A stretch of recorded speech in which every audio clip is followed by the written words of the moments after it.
과 전남 해안에는 건조주의보가 내려져 있습니다. KBS 1라디오 5시 뉴스를 마칩니다. 이상협이었습니다. KBS.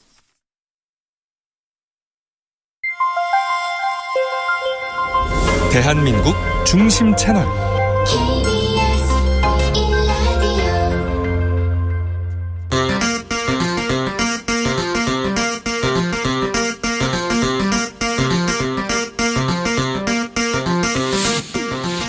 주진우 라이브.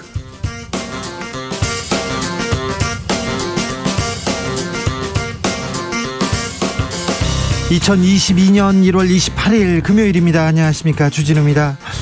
코로나 시대의 대선, 변수는 TV 토론이 될 것이다. 그래서 그럴까요? 토론 줄다리기 며칠째 이어집니다. 국민의힘 윤석열 후보는 양자 토론 없이 사자 토론도 없다고 주장하고 있고요. 민주당 이재명 후보는 타자든 양자든 제발 토론 좀 하자 외칩니다. 이런 가운데 민주당이 2월 3일에 사자 토론을 열기로 합의했다고 밝혔는데요.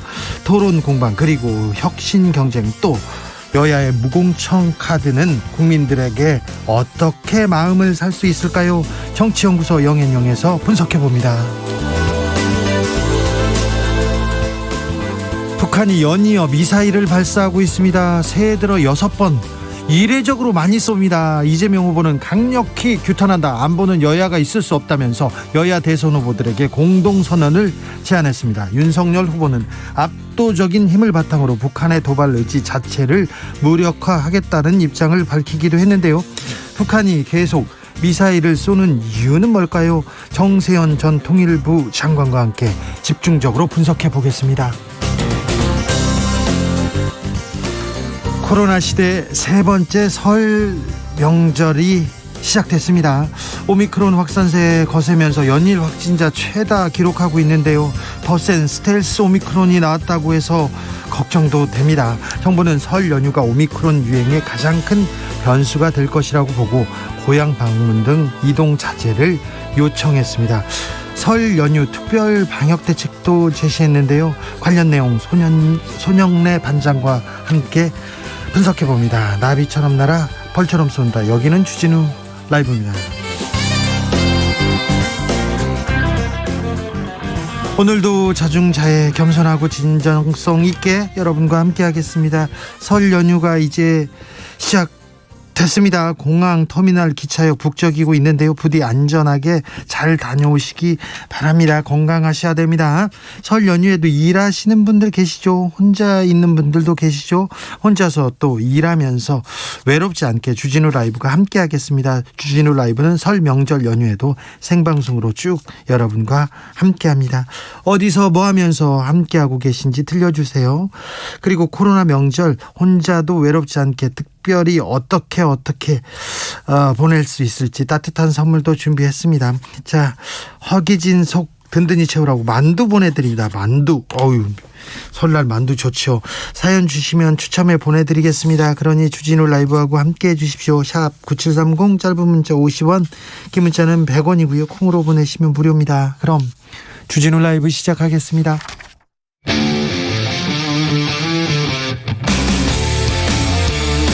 탐사보도 외길 인생 20년.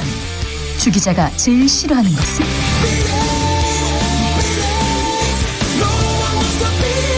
이 세상에서 비리와 부리가 사라지는 그날까지, 오늘도 흔들림 없이 주진우 라이브와 함께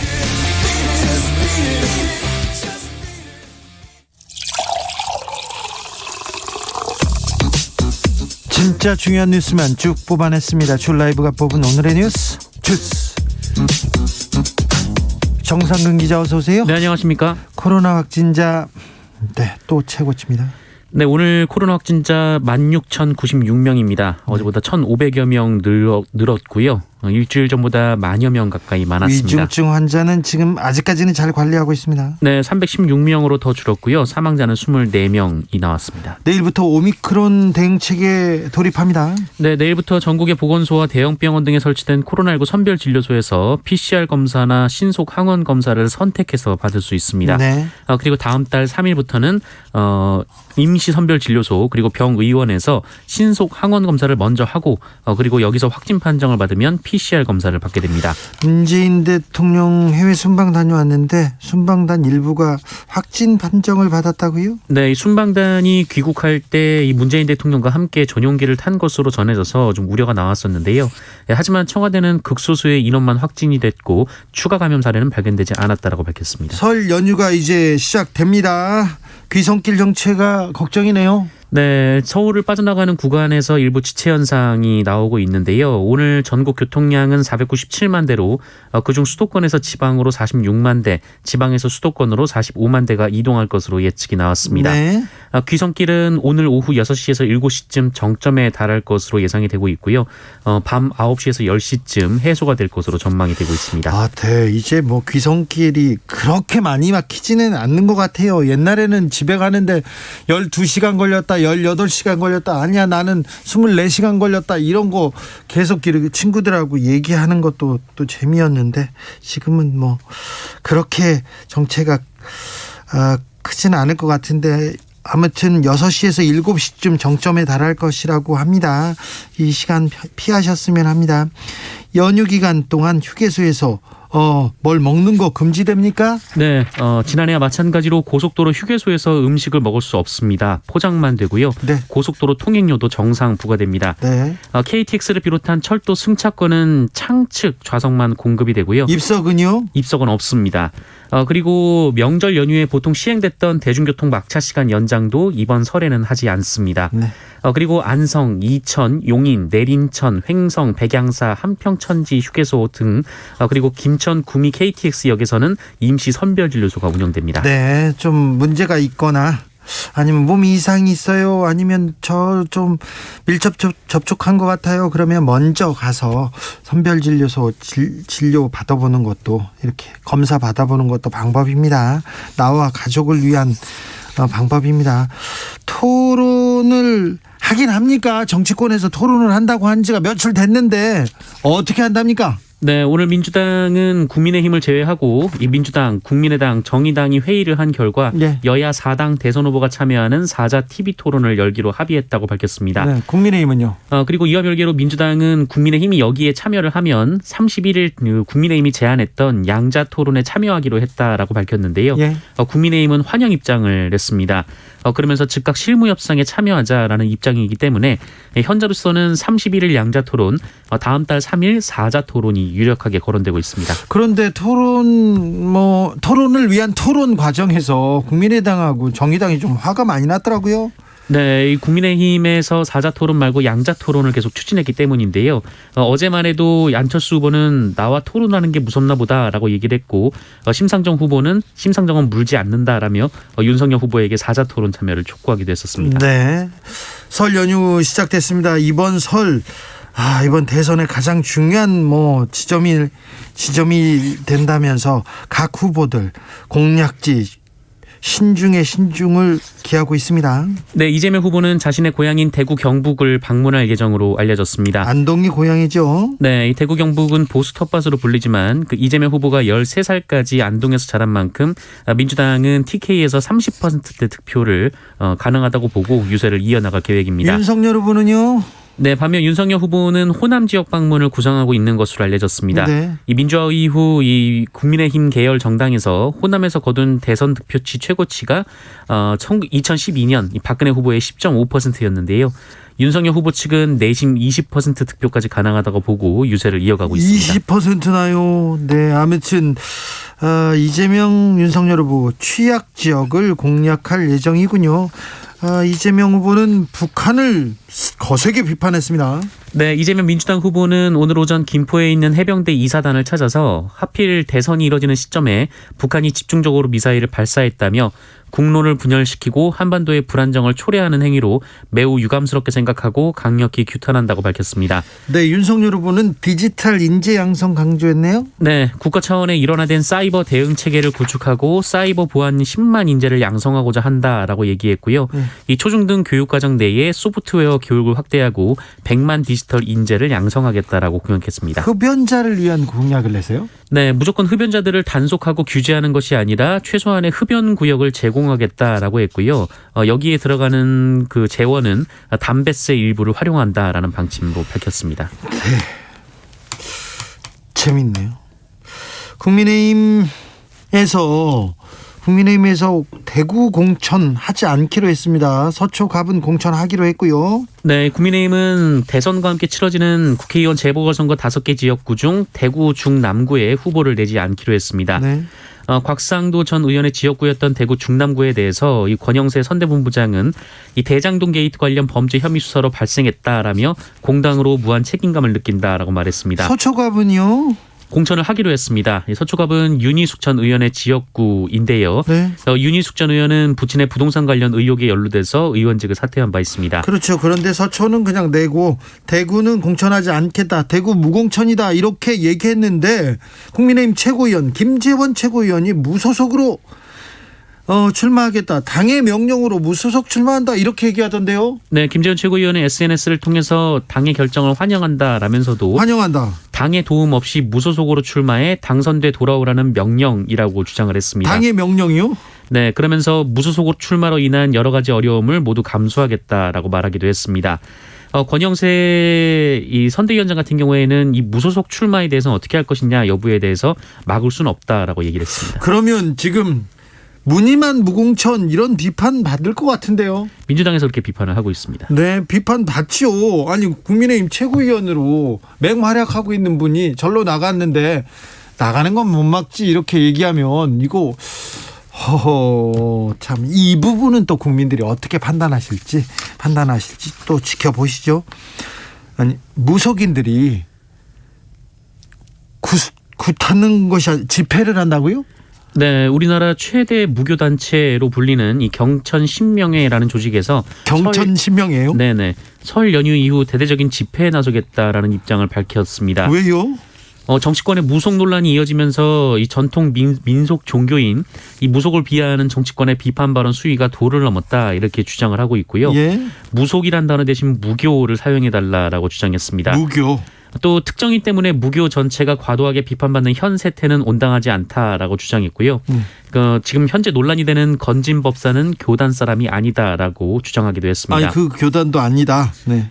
그런데 앞서 이 경천신명회는 지난해 10월 그 윤석열 후보의 왕자 논란 이후 우리의 신교를 지켜주실 그분께서 천명을 받아 한민족 가는 길을 올바르게 인도해 주시기를 기도한다라며 윤석열 후보를 지지하는 취지의 성명을 발표한 바 있습니다. 우리의 신교를 지켜주실 그분께서 천명을 받아 한민족 가는 길을 올바로 인도해 주시기를 기도한다.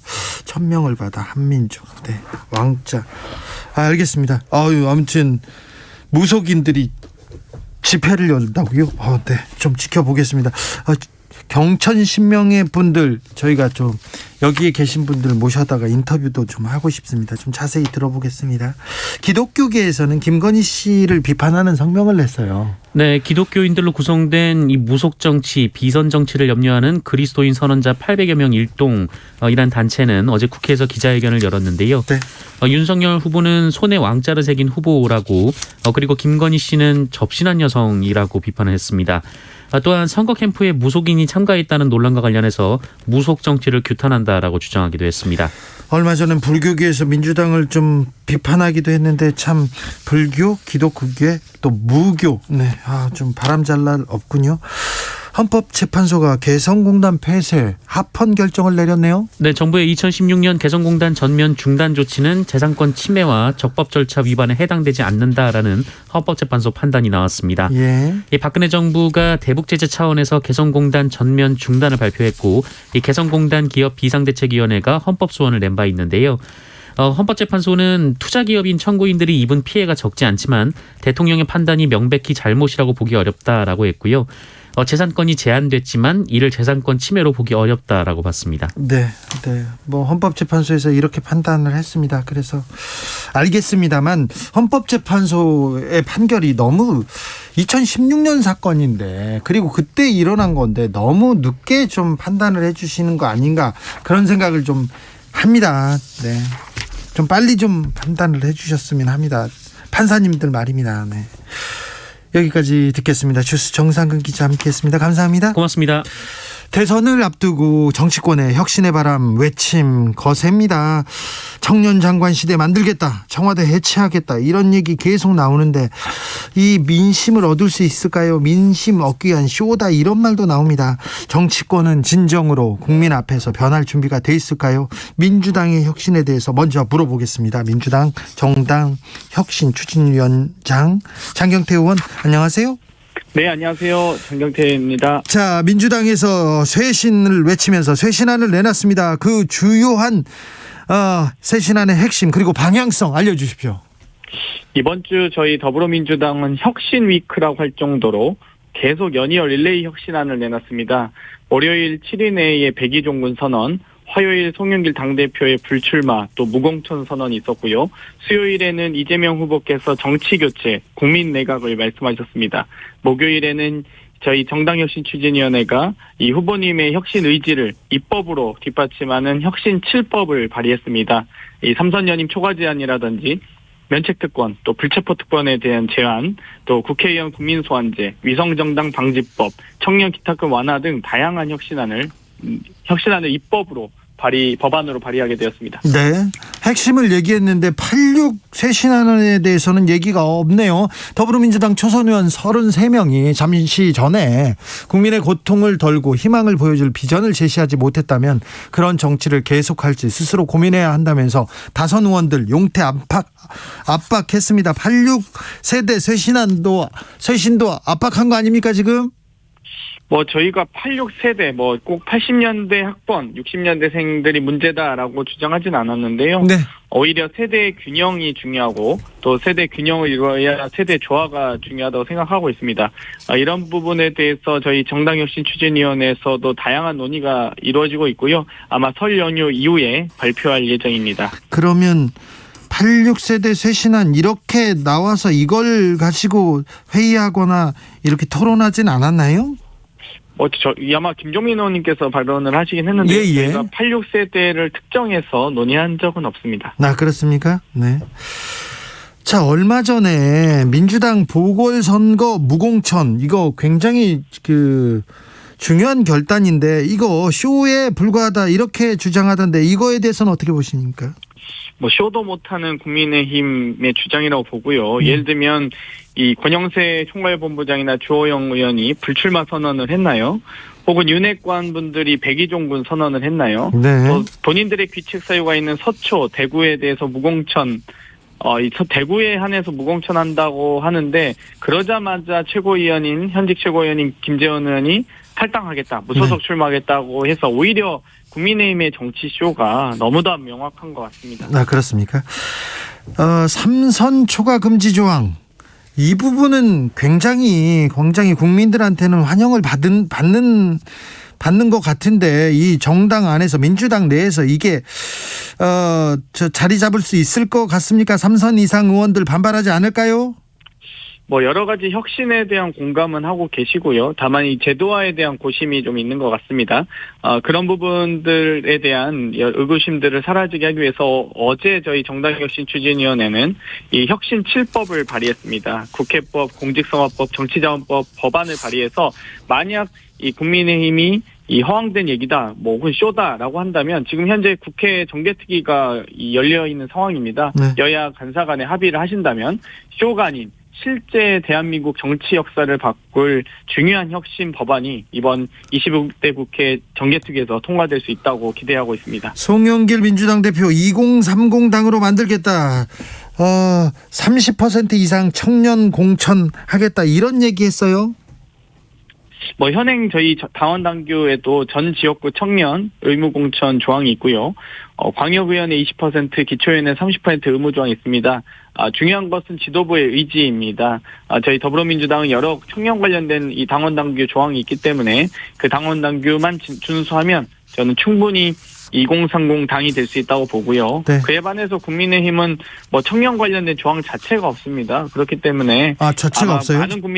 아마 많은 국민들께서 진정으로 이 청년들을 혹은 사회적 약자의 진출을 고민한 정당이 어디인지 아실 거고요. 아마 21대 총선에서도 그런 점에서 국민의힘은 퓨처메이커라고 해서 많은 청년 후보들이 있는 것처럼 했지만 모두 다 이 소위 열세 지역 혹은 이 어려운 지역으로 보내서 모두 낙선하는 결과가 있었습니다. 그에 반해서 저희는 우세 지역이나 또 오히려 괜찮은 지역을 많이 보내서 많은 청년 의원들이 활동하고 있습니다. 청년 장경태도 그래서 지금 의원이 돼 있죠. 뭐 저는 전략 공천은 아니었고 제가 그냥 후보 등록만 했습니다. 제가 그래요? 일반 후보 등록했습니다. 청년 정치인은 맞잖아요. 아, 그렇습니다. 네네. 네. 윤석열 후보는 청와대 해체하겠다 이렇게 공약을 내놨는데, 어떻게 생각하십니까? 사실 정말 국정 운영에 대해서 너무 모르구나라는 생각을 했습니다. 청와대 해체하는 것이 조직을 해체하겠다는 건지 혹은 장소를 이동하겠다는 건지 모르겠는데요. 조직을 지금 수석비서관 제도를 청와대 수석 제도를 폐지하겠다고 하셨는데 네. 그럼 행정관도 다 없어지는 건지요? 혹은 장관에게 직접 지시하겠다는 건지 그 부분이 명확하지 않고요. 또 정보종합청사에 옮긴다고 하시는데 여러 이 헬기장이나 영빈관 등을 비롯한 NSC 그럼 상황실도 옮기실 건지 이 안보상의 이유로 못 옮기는 이유 등이 있는데 오히려 그런 허황된 의견보다는 오히려 세종 청와대를 만들어서 세종으로 청와대를 옮기는 것을 오히려 제안드리고 싶고요. 오히려 지금 국민들께서 이 소통에 대한 갈망이 있는 이유가 이래서 소통이라고 하는 이유가 이 장소 집무실이 광화문이 아니어서 소통이 안 되는 건 아니지 않습니까? 오히려 지금 사자 토론이나 네. 양자 토론을 비롯한 방송 토론 네. 많은 후보 간의 토론에 대해서 국민들께서 역대급으로 이 토론 없는 대선에 대한 갈증을 느끼고 계십니다. 예. 윤석열 후보께서 열심히 좀 적극적으로 토론에 임하셨으면 좋겠습니다. 알겠습니다. 오히려 잘 알아들었습니다. 김배국님께서 3선이 아니라 5선 6선에도 좋은 법안 발의하고 처신 바르고 존경받으면 계속하고 비리 있으면 처리하는 게 상식이 아닌가요? 5862 쟤냐 다선 의원이 쟤냐 이런 또 비판도 나올 수 있는데요. 지금 이 법안은 동일 지역에 한해서 3선을 연속으로 당선되는 것을 금지하는 것입니다. 그렇기 때문에 지역구를 변경하면 4선 5선 가능하시고요. 또 한 텀 쉬시고 4선 5선 가능하십니다. 저희가 이 연속으로 당선되는 것을 금지하는 것, 제한하는 것이지, 네. 이 소위 중임을 아예 3선하면 아예 그 국회의원 출마 자격을 원천적으로 봉쇄하는 법안이 아니기 때문에 네. 여러 가지 정치 개혁, 정당 혁신 과제로서는 큰 의미가 있을 거라고 생각합니다. 의원님 민주당에서 3일날 사자토론 합의했다 이렇게 보도가 나왔는데 안철수 후보 측에서는 아니다. 3일 사자토론 합의된 건 아니다. 양자 담합 철회하라 이렇게 나왔는데 토론을 하긴 하는 겁니까? 사실 원래는 양자 토론도 사실 27일 날 합의에 거의 이르렀는데 오히려 갑자기 국민의힘에서 돌변하면서 31일로 요청을 했습니다. 손 없는 날이라서 31일로 요청하지 않으셨길 바라고요. 어찌되건 양자 토론이냐 사자 토론이냐 저희는 중요하지 않습니다. 결국 국민의 알 권리를 충족하기 위해서 네. 또 공정한 선거를 운영을 위해서 매우 중요한데요. 법원이 어찌되건 공직선거법 82조에 의해서 공명정대한 네. 후보 간의 토론을 요청한 겁니다. 그렇기 때문에 양자 간이 사자 토론이 가능하게 된 것이고요. 네. 방송사 초청 토론으로 31일 날 합의한 마당에 그러면 양자든 사자든 먼저 하자. 법원의 판단을 존중해야 될 것 아닙니까? 국민의힘 측에서는. 그럼에도 불구하고 지금 양자를 고집하고 있기 때문에 그 부분마저도 저희 더불어민주당은 양보하고 3일이라도 하자 한 것인데 이 부분도 3일 토론도 31일 7시 그리고 3일 사자 토론도 성일종 국민의힘 단장이 일방적으로 저희에게 통보한 것입니다. 그렇기 때문에 아마 안철수 후보께서도 이 부분에 대해서 당황하실 수 있는데요. 당황하지 마시고 윤석열 후보가 원하시는 거 다 들어드려야 아마 토론에 임하시지 않을까. 혹은 그 어떤 핑계를 대서 또 다른 변명으로 토론을 회피하지 않을까 좀 걱정이 됩니다. 의원님 손 없는 날이란요? 네, 31일이 손 없는 날이라고는 하더라고요. 근데 그래요?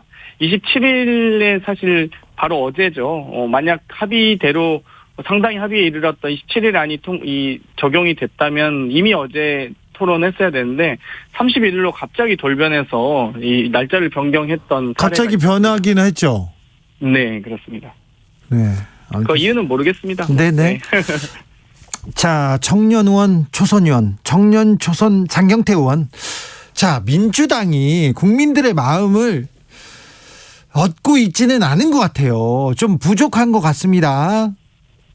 그죠? 어떤 네. 점이 부족한지 그리고 어떻게 바꾸겠다 말씀해 주십시오. 저희는 이 여러 가지 반성과 성찰 또 국민께 여러 정책 실패에 대한 사과를 드리고 있습니다. 보다 더 낮아지고 겸손하게 국민께서 괜찮다고 할 때까지 더 반성하고 더 사과드려야 된다고 생각하고요. 이와 더불어서 저희가 혁신위크를 보내면서 여러 가지 국민께 더 가까이 다가가기 위한 노력을 하고 있습니다. 이 부분에 대해서 저희의 정말 뼈와 살을 깎는 고통 등을 감수하면서라도 국민들께서 괜찮다고 하실 때까지 저희는 혁신을 이어가겠고요. 혁신의 의지로 국민께 더 다가가도록 하겠습니다. 장경태 의원님, 네. 친구들 만나면요, 선후배 만나면 친구 선후배들이 가장 무슨 말 많이 합니까? 저희 더불어민주당의 어떤 간절함과 절박함이 많이 좀 사라졌던 것 같다. 이런 얘기를 저는 많이 들었습니다. 또 여러 민생 정책, 또 서민과 중산층에 대한 정책 등이 사실 더불어민주당의 여러 강점이자 장점이었는데요. 이 부분에 대해서 저희가 조금 많이 희석이 됐다는 의견들을 많이 들었고요. 보다 더 저희가 이 여러 서민과 중산층을 위한 여러 정책들, 정말 민생을 살필 수 있는 정책들을 더 많이 준비하고 또 그분들에게 도움이 되는 정치를 해야겠다고 느꼈습니다. 알겠습니다. 지금까지 민주당 정당혁신추진위원장 장경태 의원이었습니다. 감사합니다. 네, 감사합니다. 3191님께서 안녕하세요. 주진우 라이브 방송과 함께해서 외롭지 않습니다. 오늘도 잘 듣고 있습니다. 네, 설날 연휴도 쭉 같이 함께 하시죠. 0759님, 동작동 국립묘지로 아버지에게 미리 설날 참배해 왔습니다. 29일 연휴 기간 중 출입을 못한다고 해서요. 6.25 참전용사인 아버지는 잘 계신 것 같습니다. 생전에 전쟁은 절대 안 된다고 하셨어요. 귀갓길 차가 밀려도 마음은 편합니다. 이민년 새해 모두 건강하고 행복하세요. 조심히 안전히 잘 다녀오십시오. 라디오 정보센터 다녀오겠습니다. 이현 씨. 네, 귀성길 정체 오늘 오후부터 시작됐습니다. 오늘 귀성길은 오후 6시 때 가장 힘들 것으로 보이니까요. 운행에 참고하시기 바랍니다. 지금 가장 힘든 노선 경부고속도로 부산 쪽입니다. 총 65km 구간에서 막히고 있는데 정체 대부분이 충청권에 집중돼 있습니다. 북천안에서 청주까지 43km 구간 정체고요. 더 가서도 주감 휴게소 부근이나 회덕 분기점 부근에서 막히다가 비령 분기점을 앞두고도 3km가량 정체입니다.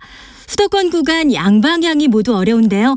지금은 퇴근 차량이 몰리면서 서울 쪽의 정체가 더 심한 상황입니다. 중부고속도로 남이 쪽으로 가신다면 전체 29km 구간 막히고 있습니다. 호법에서 남이천까지와 또 진천 일대에서도 긴 정체 만나게 되고요. 오창에서 남이 분기점까지도 많이 밀리고 있습니다. 서울 시내도 지금 정체가 곳곳으로 많이 심한데요. 내부순환도로 양방향으로도 많이 어렵고요. 성수 분기점 쪽으로 기름 램프 부근에서는 사고까지 발생을 하면서 성산 램프에서 기름 램프까지 가는데 45분 이상 필요하겠습니다. KBS 교통정보센터에서 이현입니다.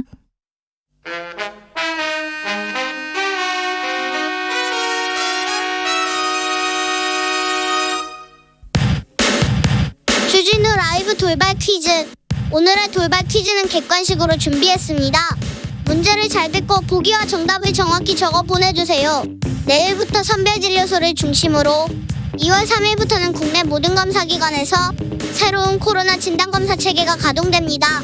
새 체계가 도입되면 일반 국민은 이것 검사를 먼저 해서 양성이 나올 경우에만 PCR 검사를 받을 수 있습니다. 위중증 사망 확률이 높은 고위험군에 PCR 검사 역량을 집중적으로 사용하기 위함인데요. 자, 여기서 문제 드릴게요. 스스로 콧물 등을 채취해 진단키트에 넣어 코로나 확진 여부를 30분 내에 알 수 있는 진단검사 방식인 이것은 무엇일까요? 보기 드릴게요. 보기 1번 부장검사, 2번 신속항원검사. 다시 한번 들려드릴게요. 1번 부장검사, 2번 신속항원검사. 샵9730 짧은 문자 50원, 긴 문자는 100원입니다. 지금부터 정답 보내주시는 분들 중 추첨을 통해 햄버거 쿠폰 드리겠습니다. 주진우 라이브 돌발 퀴즈 월요일에 또 만나요.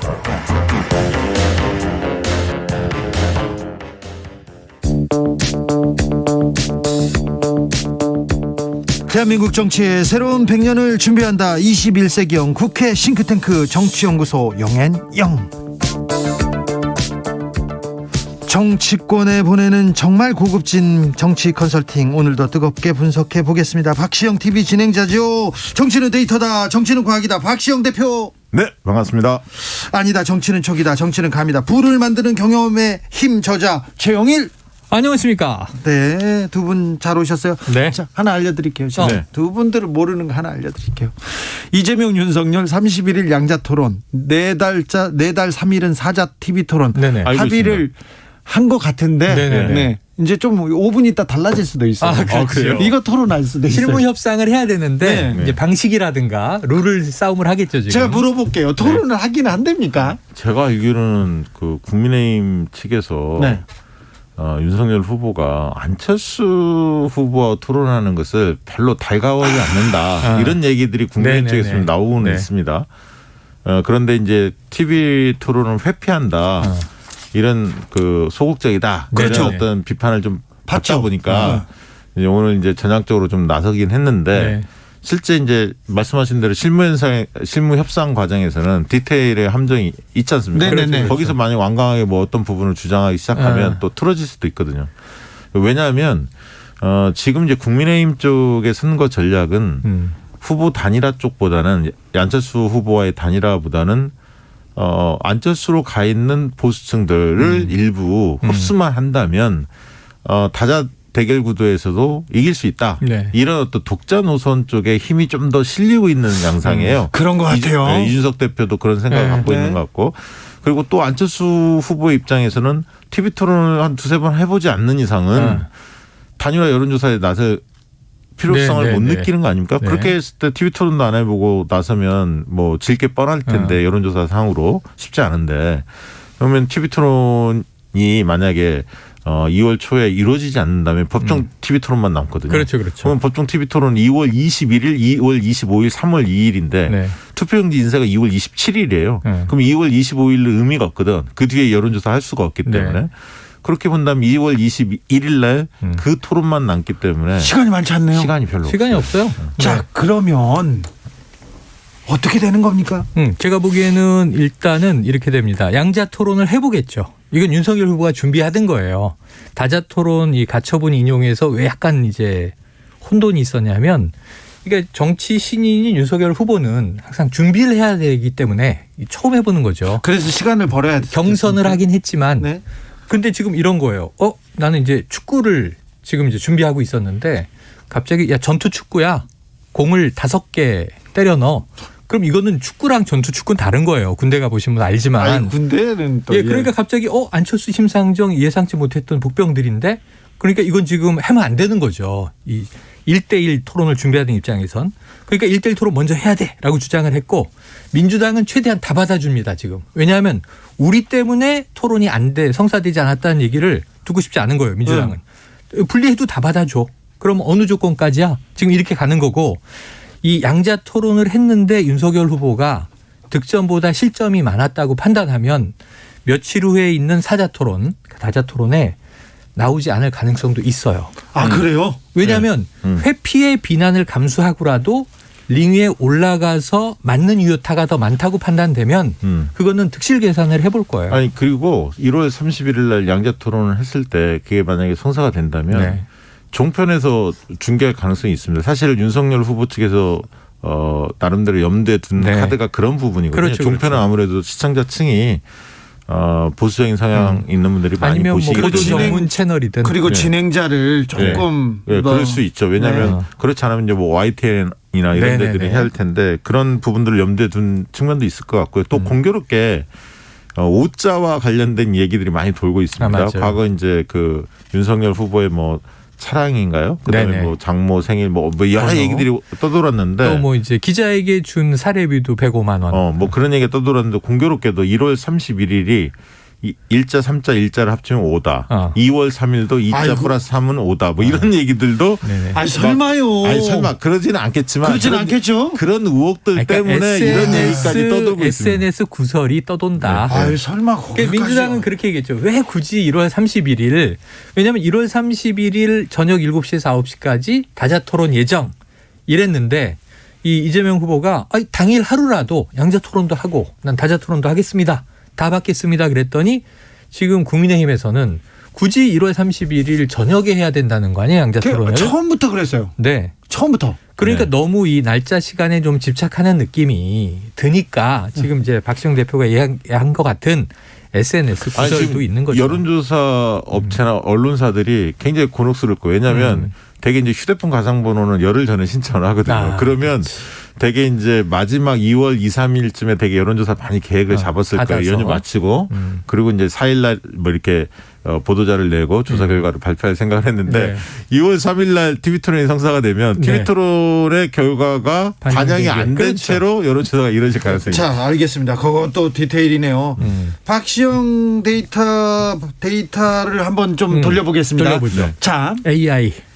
부자 몸조심하고 이렇게 피하고 이렇게 내가 지지율이 높아 그래서 슬슬 이렇게 아웃복싱으로 피하는 사람들 그 나중에 보면 나중에 국민들이 다 알거든요. 1550님도 하면 될 것을 어렵게 하네요. 좀 피한다 이렇게 느낌이 드는 걸 보면 지금 윤석열 후보가 이렇게 좀 넉넉하게 단일화 안 해도 되고 뭐 TV토론 피해도 된다 이렇게 보고 있는 건가요? 이 판세를 그렇게 보는 측면이 있는 것 같은데 저는 실질적으로 ARS 조사하고 전화면접 조사하고 거의 중간 정도 좀 더 전화면접 조사에 민심은 가깝다고 좀 보는 편인데요. 왜냐하면 투표율이 70% 정도 되기 때문에 대선은 좀 다릅니다. 그런데 제가 늘 설명합니다만 지지구조를 잘 보셔야 돼요. 지지구조를 보면 오히려 이재명 후보가 더 유리해요. 왜냐하면 40대 50대에서 이기고 있지 않습니까? 60대 초반에는 거의 비슷하고 60대 후반부터 지고 있거든. 윤석열 후보가 앞서고 있거든. 그리고 20대는 윤석열 후보가 앞서고 있고 30대는 ARS 조사는 윤석열 후보가 앞서고 전화면접 조사는 이재명 후보가 앞서는 결과들이 있습니다. 들쭉날쭉해요. 30대는. 그런데 40대 50대 60대 70대들은 상대적으로 잘 안 바뀝니다. 한번 판단을 하시면 상대적으로 스윙 성격 왔다 갔다 하는 이런 부동층 성격, 스윙 성격은 2030이 더 크거든요. 그렇죠. 최근에 여론조사 해보면 TV토론 보고 후보 지지를 바꿀 의향이 있느냐 했더니 과반이에요. 전체적으로 3명 중에 1명이 그런데 20대 30대는 과반이에요. 50% 넘어요. 그렇기 때문에 지지 구조는 훨씬 더 이재명 후보가 안정적이다 이렇게 봐야 하는데 최근에 어쨌든 여론조사는 소폭이지만 종합적으로 보면 윤석열 후보가 한 발 앞서 있는 조사들이 좀 많다 보니까 그런 건데 전화면접 조사는 사실 그렇지는 않습니다. 알겠습니다. 그러면 TV 토론을 보고 어떤 얘기를 하는지 보고 결정하겠다 그런 사람들이 많다는 건데 만약에 어쨌든 1월 31일 그 원하는 시간에 양자 토론이 열린다면 어떻게 됩니까? 이거는 우리 감촉으로. 네네네. 이거는 결정적이에요. 지금 윤석열 후보의 화력은 대장동 이슈에 집중돼 있어요. 대장동으로 치고 나오는 윤석열. 그래서 만약에 이재명 후보가 아까 얘기한 대로 인파이터가 안 되고 아웃복서는요 계속 돌다가 이게 이제 무하마드 알리 스타일인데 한 방이 있어야 아웃복싱을 할 수 있는 거예요. 그러니까 링을 계속 돌면서 상대를 지치게 하다가 유타를 제대로 이제 쳐서 쓰러뜨려야 되는 건데 자 이재명 후보가 아웃복서싱을 한다면 인파이터를 이제 윤석열 후보가 할 거예요. 스타일에 맞아요. 그러니까 이게 헤이글러, 마빈 헤이글러 옛날에 이제 막 인파이터가 윤석열, 슈거레이 레너드, 이재명. 그런데 이게 이런 스타일로 갈 것이다. 대장동 이슈는 그럴 수도 있겠지만 저는 이제 오히려 이재명 후보가 맞붙을 가능성이 있어요. 대장동 이슈부터. 근데 국감 때처럼. 근데 이게 지금 대장동 이슈만 다루는 게 아니라 뭐 다 열어놓은 거 아닙니까? 국회 현안에 대해서. 그러면 이제 사람들의 시선은 이재명 후보보다는 오히려 윤석열 후보한테 시선이 많이 갈 겁니다. 지금 그렇죠.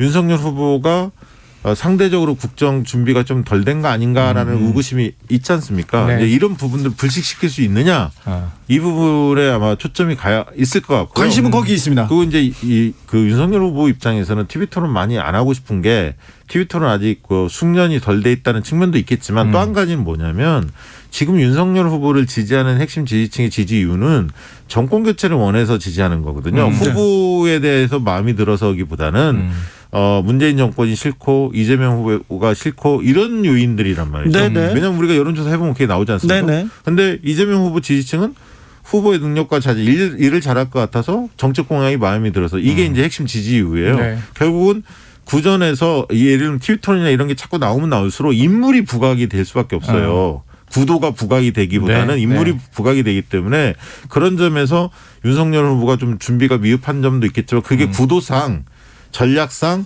별로 국민의힘에 유리하지 않다 이렇게 판단했을 수도 있습니다. 그래서 아니, 지금 저는 그렇게 봐요. 그래서 토론이 아까 안 열리는 건가요? 얘기를 결론을 내리면 저는 국민적인 시각은 그렇게 종합적이고 통시적인 안목으로 인물을 검증하는 게 국민이 토론을 기다리는 이유인데 박시영 대표 말에 동의하는데 윤석열 후보 쪽이 그동안의 준비를 보면 제가 이제 귀에 자꾸 들어왔던 얘기가 이준석 대표가 이런 얘기 많이 하죠. 자, 이재명 후보의 가면을 내가 찢어버리겠다. 이게 지금 국민의힘의 인식인데 이게 윤석열 후보는 어떤 화법으로 나온 적이 있냐면 확정적인 중범죄자다. 내가 왜 토론해야 되느냐. 가짜않다. 이런 표현이 등장했었어요. 예? 근데 이제 토론에 응하는데 사실은 이전에 본인이 확정적 중범죄라고 이야기한 이재명 후보는 왜 근거 없는 그런 얘기를 하느냐. 그럼 이게 링에서 당사자가 만났기 때문에 대장동으로 이 분위기가 한 번은 촉발이 돼요. 네. 다른 주제를 다루겠지만 네. 그렇게 되면 여기서는 국민들이 딱 보는 상황에서 아, 검사. 대장동의 몸통은 이재명 씨 당신 아닙니까? 네. 이런 검사와 아하. 그걸 국감에서처럼 아니다. 나는 성남시장으로서 이 청렴하게 최선을 다했을 뿐이다라고 네. 맞받아치는 일종의 피의자 그 테이블에서는 네. 이 검사 피의자의 장면이 오버랩되면 윤석열 후보에게 득이 아니라 실이 됩니다. 죄를 증명해야 되니까요. 네, 그래서 이 그 그림이 그려지는 게 잘못 준비한 전략이 될 수 있는 거죠. 아니 그리고 그러니까 예를 들면 이재명 후보의 말 바꾸기 뭐 예를 들면 뭐 기본 시리즈라든가 여러 가지 네네네. 실용주의적 유연성이냐 말 바꾸기냐 뭐 이제 그런 프레임들을 국민의힘 쪽에서 이제 많이 하지 않습니까? 그러니까 이제 윤석열 후보도 예를 들면 말을 바꾸거나 정직하지 못한 거짓말을 했던 아니면 사과한다고 해놓고 사과하지 않았던 네. 뭐 이런 것들이 제법 있거든요. 네네. 이제 이런 부분들이 그동안에 이제 언론 환경에서 이재명 후보 쪽에 언론 환경이 좀 불리하다 이런 말씀들을 많이 하고 있지 않습니까? 네. 실제로 이제 보수 언론 쪽이 좀 더 스피커가 세기 때문에 포털에 걸리는 것들도 주로 이제 보수 언론의 논조들이 많이 걸리는데 제목도 자극적으로만 걸리고요. 실제로 이제 그런 억울할만 합니다. 여러 가지 봤을 때는 그런데 그런 측면에서 생방송이 이제 주어지면 TV 토론이 주어지면 나름대로 이재명 후보 쪽에서 반격할 수 있는 카드들이 제법 있을 거예요. 네, 네. 근데 그런 부분에서는 이재명 후보도 득이 될 수도 있겠죠. 어떻게 하느냐에 따라서. 두 분께 물어볼 게 많습니다. 그래서 많습니다. 빨리빨리 넘어가야 네네. 되겠습니다. 8748님께서 윤석열 후보의 지난 국민의힘 내에서 경선 토론은요. 축구로 말하면 월드컵 지역 예선이고 이제 월드컵 본선 경기입니다. 16강부터 이제 올라가는 거죠. 이재명, 심상정, 안철수 후보 이를테면 독일, 브라질, 스페인 같은 조에서 만나는 거죠. 아르헨티나. 자, 그런데 이건 간단하게 물어볼게요. 윤석열 후보가 왜 다자 토론 안 된다, 양자 토론하자, 왜 여기에 고집하는? 다자 토론을 하면 안철수 후보하고 상대를 해야 하는 거잖아요. 맞아요. 안철수 후보를 무시하고 싶은데 네. 안철수 후보도 키워줄 수가 있는 환경이 되는 거 아닙니까? 왜냐하면 안철수 후보는 아마 다자 토론을 하면 이재명 후보도 때리겠지만 윤석열 후보도 견제를 할 겁니다. 네. 자, 두 번째 또 이제 계속해서 명절 앞두고 우리도 네, 차례싸움을 좀 좋아요. 차려보자고요. 자, 민주당에서 우리 무공천한다. 네네. 종로도 우리는 안 된다 이렇게 얘기했습니다. 예. 그러니까 국민의힘에서 고민하다가 고민했어요. 하루 뭉개고 이틀 하다가 대구는 무공천할게 얘기했어요. 그랬더니 김재원 최고위원이 네. 당의 명령으로 나 무소속으로 나갈게.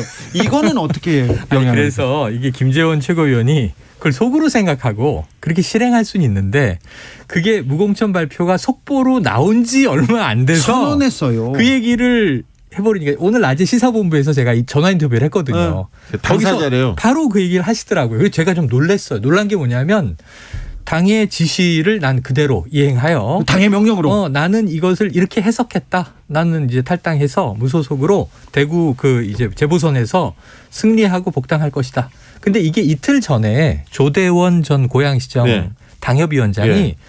그런 방법도 있는데 왜냐하면 천하람 변호사가 아니 우리는 의석이 작은 정당이기 때문에 무공천 안 되고요. 조금 이제 비겁해 보일 수는 있지만 의석을 지키고 조금씩 늘려가야죠 했더니 그 조대원 조금 더 선배거든요. 네, 선배죠. 그러니까 아니야 긴 호흡으로 봐야지. 그러면서 이 무소속으로 나가서 이기고 들어오는 방법도 있는데 당이 왜 그 부담을 지느냐라고 라는 조언을 했는데 아니 근데 그 나갈 이틀 후에 사람이 네. 김재훈 전 최고면 이상한 거죠. 이건 아니, 짜고 치는 고스톱 같이 그런데다가 보이잖아요. 본인이 이걸 또 얘기를 했으니까 본인이 얘기하고 공식적으로 권영세 네. 윤핵관의 핵심이죠. 네. 권영세 위원장께서 아이고 본인이 나가는데 어떻게 하냐 이렇게 얘기를 그러면 하는 이제 걸. 이미 어떻게 되냐면 국민이 느끼기에는 두 개 중에 하나만 무공천 하나는 공천 이것도 민주당과 대응하면 석연치 않았는데 윤희숙 전 의원 자리를 이게 뭐 무혐의 경찰에서만 무혐의가 나왔어요. 검찰에 송치돼 있는 상황인데 완전히 결백이 증명된 건 아닌데 왜 여기는 지키고 저기는 이 놓지? 근데 대구는 그냥 이렇게 이 누가 나가도 국민의힘 유력 인사가 나가면 무소속이라도 당선돼서 올 수 있는 곳이거든요. 그런 아니 근데 사례를 알고 윤희숙 있으니까. 의원도 다른 게 아니라 귀책사유 본인이 던져서 보궐이 발생한 거잖아요. 그렇죠. 뭐 비리 그렇죠. 여부를 다 직을 떠나서 사퇴했고. 귀책사유가 어디 있느냐가 중요한 거지. 무공천의 네, 그 정치는 그렇지 않습니까? 아니 근데 이 대구 무공천도 무색해져 버린 거죠. 아니 무색해졌다고 그러니까 봐요. 저는 이런 얘기죠. 그러니까 그 국민들이 바로 그런 이슈들이 하루아침에 뭐 지지율에 대선 지지율에 뭐 1% 2% 바로 반영은 안 되겠지만 쌓아놓고 이렇게 봅니다. 봐서 누가 오만한지 네. 누가 혁신과 변화에 둔감한지 네. 이건 꼼수 누가 이걸 둔다. 하나씩 쌓아놓고 보는 거거든요. 저는 그거 굉장히 크다고 봅니다. 그리고 꼼수가 아니고 당의 고심을 그냥 김재원 최고위원이 당일날 무력화시킨 거 아닌가 하는 생각이 네. 들 정도로 좋게 보면 솔직하고 나쁘게 보면 노골적이고 그냥 우린 이렇게 해서 의석 지킬 겁니다라고 얘기를 해버리니까 그러면 이 무공천 한다고 발표한 것의 의미가 뭐예요? 국민들이 보기에. 그러게요. 자, 쇼죠. 이거야말로 쇼다 이런 비판이 나올 수도 네. 있지요. 자, 그리고요. 이번 주는 주요 재판이 있었습니다. 김학의 전 차관 네, 무죄 맞습니다. 받은 재판도 있었고요. 무엇보다도 윤석열 후보의 장모 최모 씨가 1심에선 유죄였는데 2심에서 항소심에서 무죄 선고받았습니다. 정경심 전 교수는 대법원에서 징역 4년 확정됐습니다.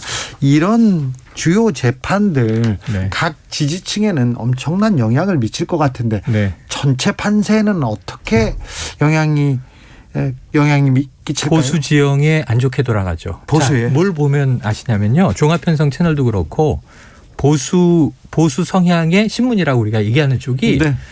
이 본부장 리스크 중에 장모 리스크 여러 개가 있는데 이제 이 통장 계좌 조작도 있고. 다른 근데 그 중에 가장 센 것 중에 하나가 이제 요양급여. 네. 1심은 징역 3년 법정 구속됐던 거예요. 구속됐어요. 근데 이게 무죄가 되니까 뭐지? 그랬는데 심지어 뭐 이 재판부에 그 판사가 윤석열 후보와 사법연수원 동기다. 네, 이런 이름도 얘기도 비슷해요. 나오고 이름도 비슷하고 같은 또 이제 이 본관이다. 네. 그러니까 종친이다. 뭐 이런 얘기도 나오고.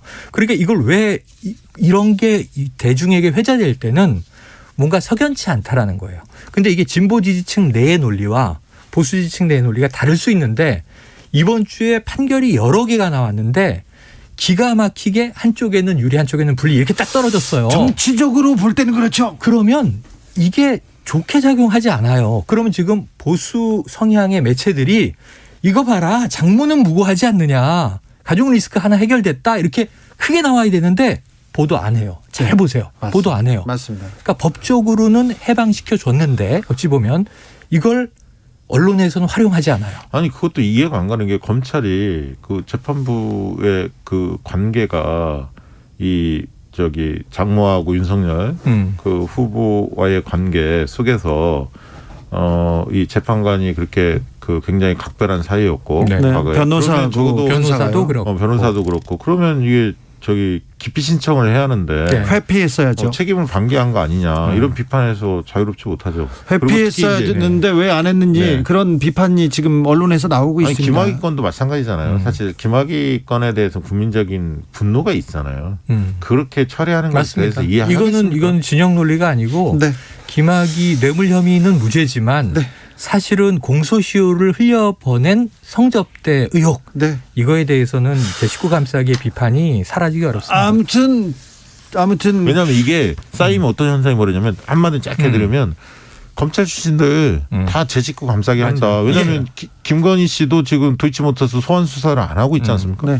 아무튼 장모 리스크가 거쳤다는 얘기를 국민의힘에서 크게 해야 되는데 안 하는 안 해요. 거는 조금 신기한 일입니다. 자, 설 명절인데 예. 설 명절에 모여서 어떤 얘기 할까요? 네.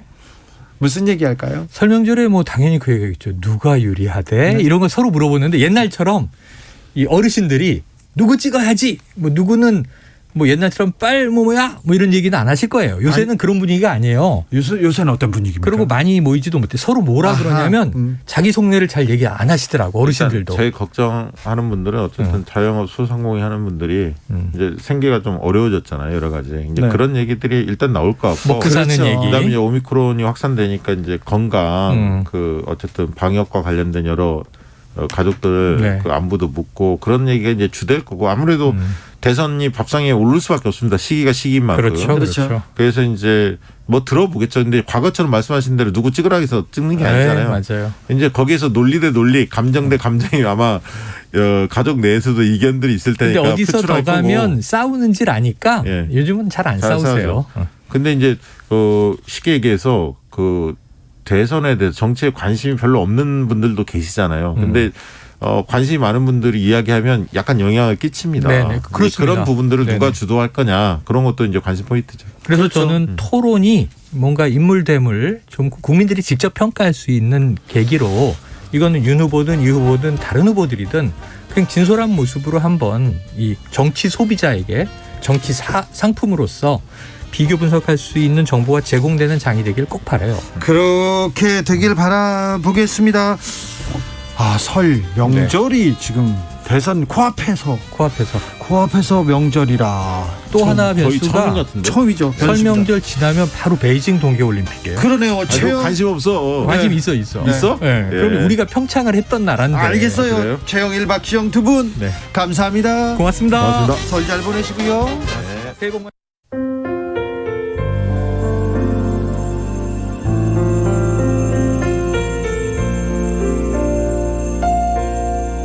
KBS 라디오 연중기획 희망충전 대한민국 466번째 이야기. 안녕하세요. 아나운서 이현주입니다. 창밖에 비가 내리기 시작하면 주원이는 서둘러 화장실에 가서 수건을 여러 장 챙깁니다. 방 안 구석구석 물이 스며드는 밑바닥에 수건을 둘러놓고 더 이상 비가 내리지 않길 기도하는 주원이. 올해 중학생이 되는 주원이의 꿈은 고혈압과 당뇨 합병증으로 아픈 엄마와 6살 터울의 누나가 편히 쉴 수 있는 따뜻한 보금자리를 찾는 것입니다. 집주인이 집을 매물로 내놓는 바람에 주원이네 가족은 찬바람 속에 이사를 나가야 하는 상황인데요. 집안의 가장인 엄마와 누나가 집을 구하려고 온종일 발품을 팔아보지만 마주하는 건 싸늘한 현실뿐입니다. 주원이네 가족이 따뜻한 안식처에서 마음의 안정을 찾을 수 있도록 여러분이 사랑을 전해주세요. 여러분의 따뜻한 손길이 희망의 빛이 됩니다. ARS 060-700-1580 060-700-1580 한 통화 3,000원으로 희망을 선물해주세요. KBS 라디오 연중기획 희망충전 대한민국은 초록우산 어린이재단, 인탑스 주식회사 그리고 청취자 여러분과 함께합니다. ARS 060-700-1580 한 통화 3,000원입니다.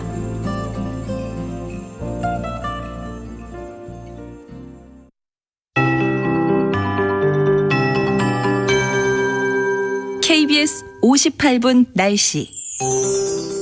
찬바람이 불면서 공기가 차가워졌습니다. 내일부터 시작되는 설 연휴 내내 평년과 비슷하거나 조금 낮은 기온을 보이며 추운 날씨가 이어질 전망이니까요. 옷차림을 따뜻하게 하시기 바랍니다. 특히 경기 북부, 강원 영서 내륙과 산지, 충북 북부와 경북 북동 산지는 모레까지 아침 기온이 영하 10도 아래로 떨어질 전망이어서 한파주의보도 발효 중입니다. 토요일인 내일 아침 기온이 철원 영하 12도, 경기도 파주 영하 11도, 서울 영하 7도, 대구 영하 4도 등으로 오늘보다 1도에서 3도 정도 낮겠고요. 낮 기온은 서울 1도, 광주 5도, 부산 8도 등으로 오늘보다 1, 2도가량 더 떨어지겠습니다.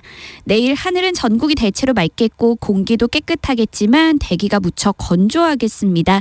경상남북도와 전남 동부 지역에는 건조특보도 내려져 있어 불조심하셔야겠습니다. 모레 일요일까지는 맑은 날씨가 이어지겠지만 글피 월요일에 전국이 차차 흐려져 밤에 수도권과 충남 지역에 눈이 오겠고요. 설 당일인 다음 주 화요일에는 중부지방과 전라북도를 중심으로 다소 많은 눈이 내릴 전망입니다. 현재 서울의 기온은 영하 0.5도, 습도는 48%입니다. KBS 50분 날씨 송소진입니다.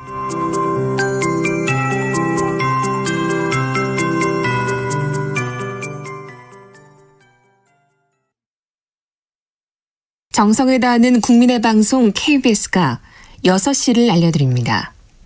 AM 711kHz, FM 97.3MHz, KBS 1라디오입니다. HLKA.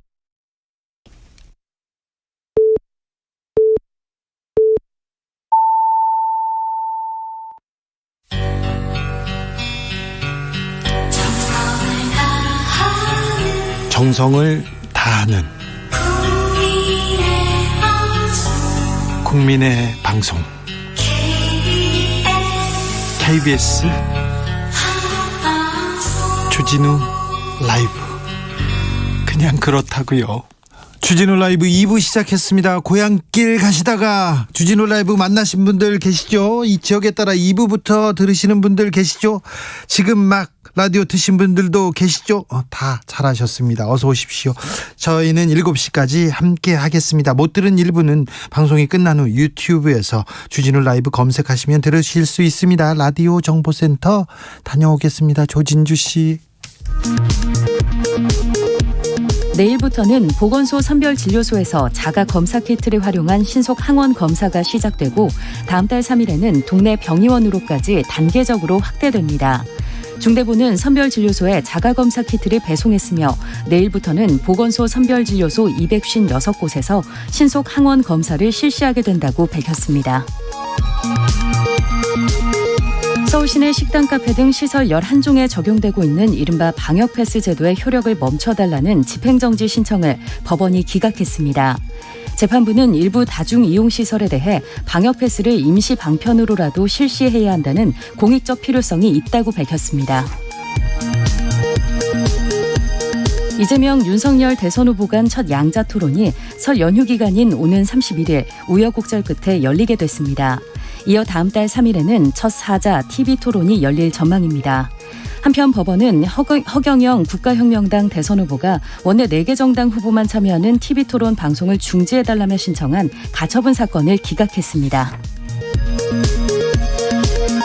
광주 화정 아이파크 붕괴 사고의 매몰자 구조가 늦어지는 가운데 중앙사고수습본부가 타워 크레인을 투입해 잔해를 걷어내는 구조 계획을 준비 중이라고 밝혔습니다.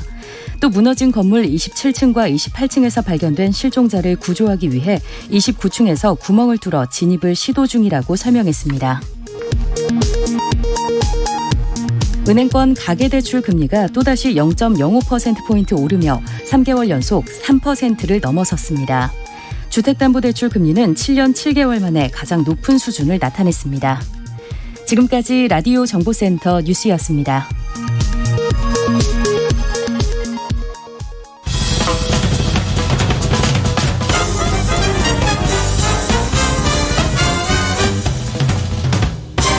훅 인터뷰. 모두를 위한, 모두를 향한, 모두의 궁금증 훅 인터뷰. 설 명절 연휴가 시작됐습니다. 코로나 시대 명절 어느 때보다 방역 힘써야 됩니다. 지금 특별히 그렇습니다. 오미크론 확산 속도 엄청나기 때문인데요. 자, 코로나 관련해서 궁금한 점 물어보겠습니다. 손영래 중앙사고수습본부 사회전략반장, 안녕하세요. 예, 안녕하십니까. 반장님, 코로나 확진자 역대 최다치 경신하고 있습니다. 확진자 수 증가세 언제까지 계속됩니까? 일단 지금 오미크론이 우세종을 넘어서 이제 지배종으로 전환되고 있는 시기라서 당분간은 계속 좀 확진자가 증가할 것으로 보고 있습니다. 외국의 경우에는 한 3주 정도 내에 정점을 찍는데 네. 이제 우리나라는 외국에 비해서는 그간 확진됐던 누적 확진자가 작고 반면에 예방접종률은 또 많이 올라가 있고 사회적 거리두기 같은 것도 하고 있는 상황이라서 정점을 지금 쉽게 예측하기는 좀 어려운 상황인 것 같습니다. 그럼 정점을 2월입니까? 3월입니까? 일단 아마 좀 유행의 그 피크가 어떻게 형성되는지 상황을 좀 봐야 될 것 같습니다. 알겠습니다. 자, 반장님, 정부는 몇만 명까지 갈 상황 염두에 두고 있습니까? 어느 정도 준비하고 있습니까? 일단 지금 그 이번 오미크론이 좀 델타하고는 유행 양상이 다릅니다. 그러니까 델타에 비해서 좀 치명률이 상당히 낮은 편이라서 그리고 뭐 증상이 없이 지나가는 분도 상당히 많아서 지금 이 부분들에 있어서 확진자 숫자보다 위중증 환자를 갖다 굉장히 집중적으로 관리를 하고 있는 알겠으니까요, 반장님. 네. 예. 이재갑 선생님 20만 명 얘기도 있고 다른 분들 막 10만 명 얘기해서 그런데 정부는 어느 정도까지는 준비하고 있습니까? 지금 피크를 어느 정도 안정적으로 완만하게 그리나가 중요한 것 같습니다. 예. 그러니까 한 달 정도 이내에 10만, 20만까지 올라가면 너무 좀 가파릅니다. 그 부분들은. 네. 그러니까 그렇게는 저희가 의료 체계를 가동하기가 되게 쉽지 않은 국면들이 좀 나올 수 있다고 보고 있고, 예. 그러니까 좀 피크를 완만하게 그리면서 계속 한다 그러면 사실은 만약에 한 3, 4개월 동안 그렇게 올라간다 그러면 그거는 충분히 감당이 가능하고요. 네. 그러니까 그런 식으로 현재 의료 체계의 여력 안에서 좀 유행을 관리하는 게 중요하다고 보고 있고, 네. 10만, 20만까지 가는 거는 좀 안 되도록 계속 애쓸 예정입니다. 아이고, 네, 알겠습니다. 그런데 반장님, 예.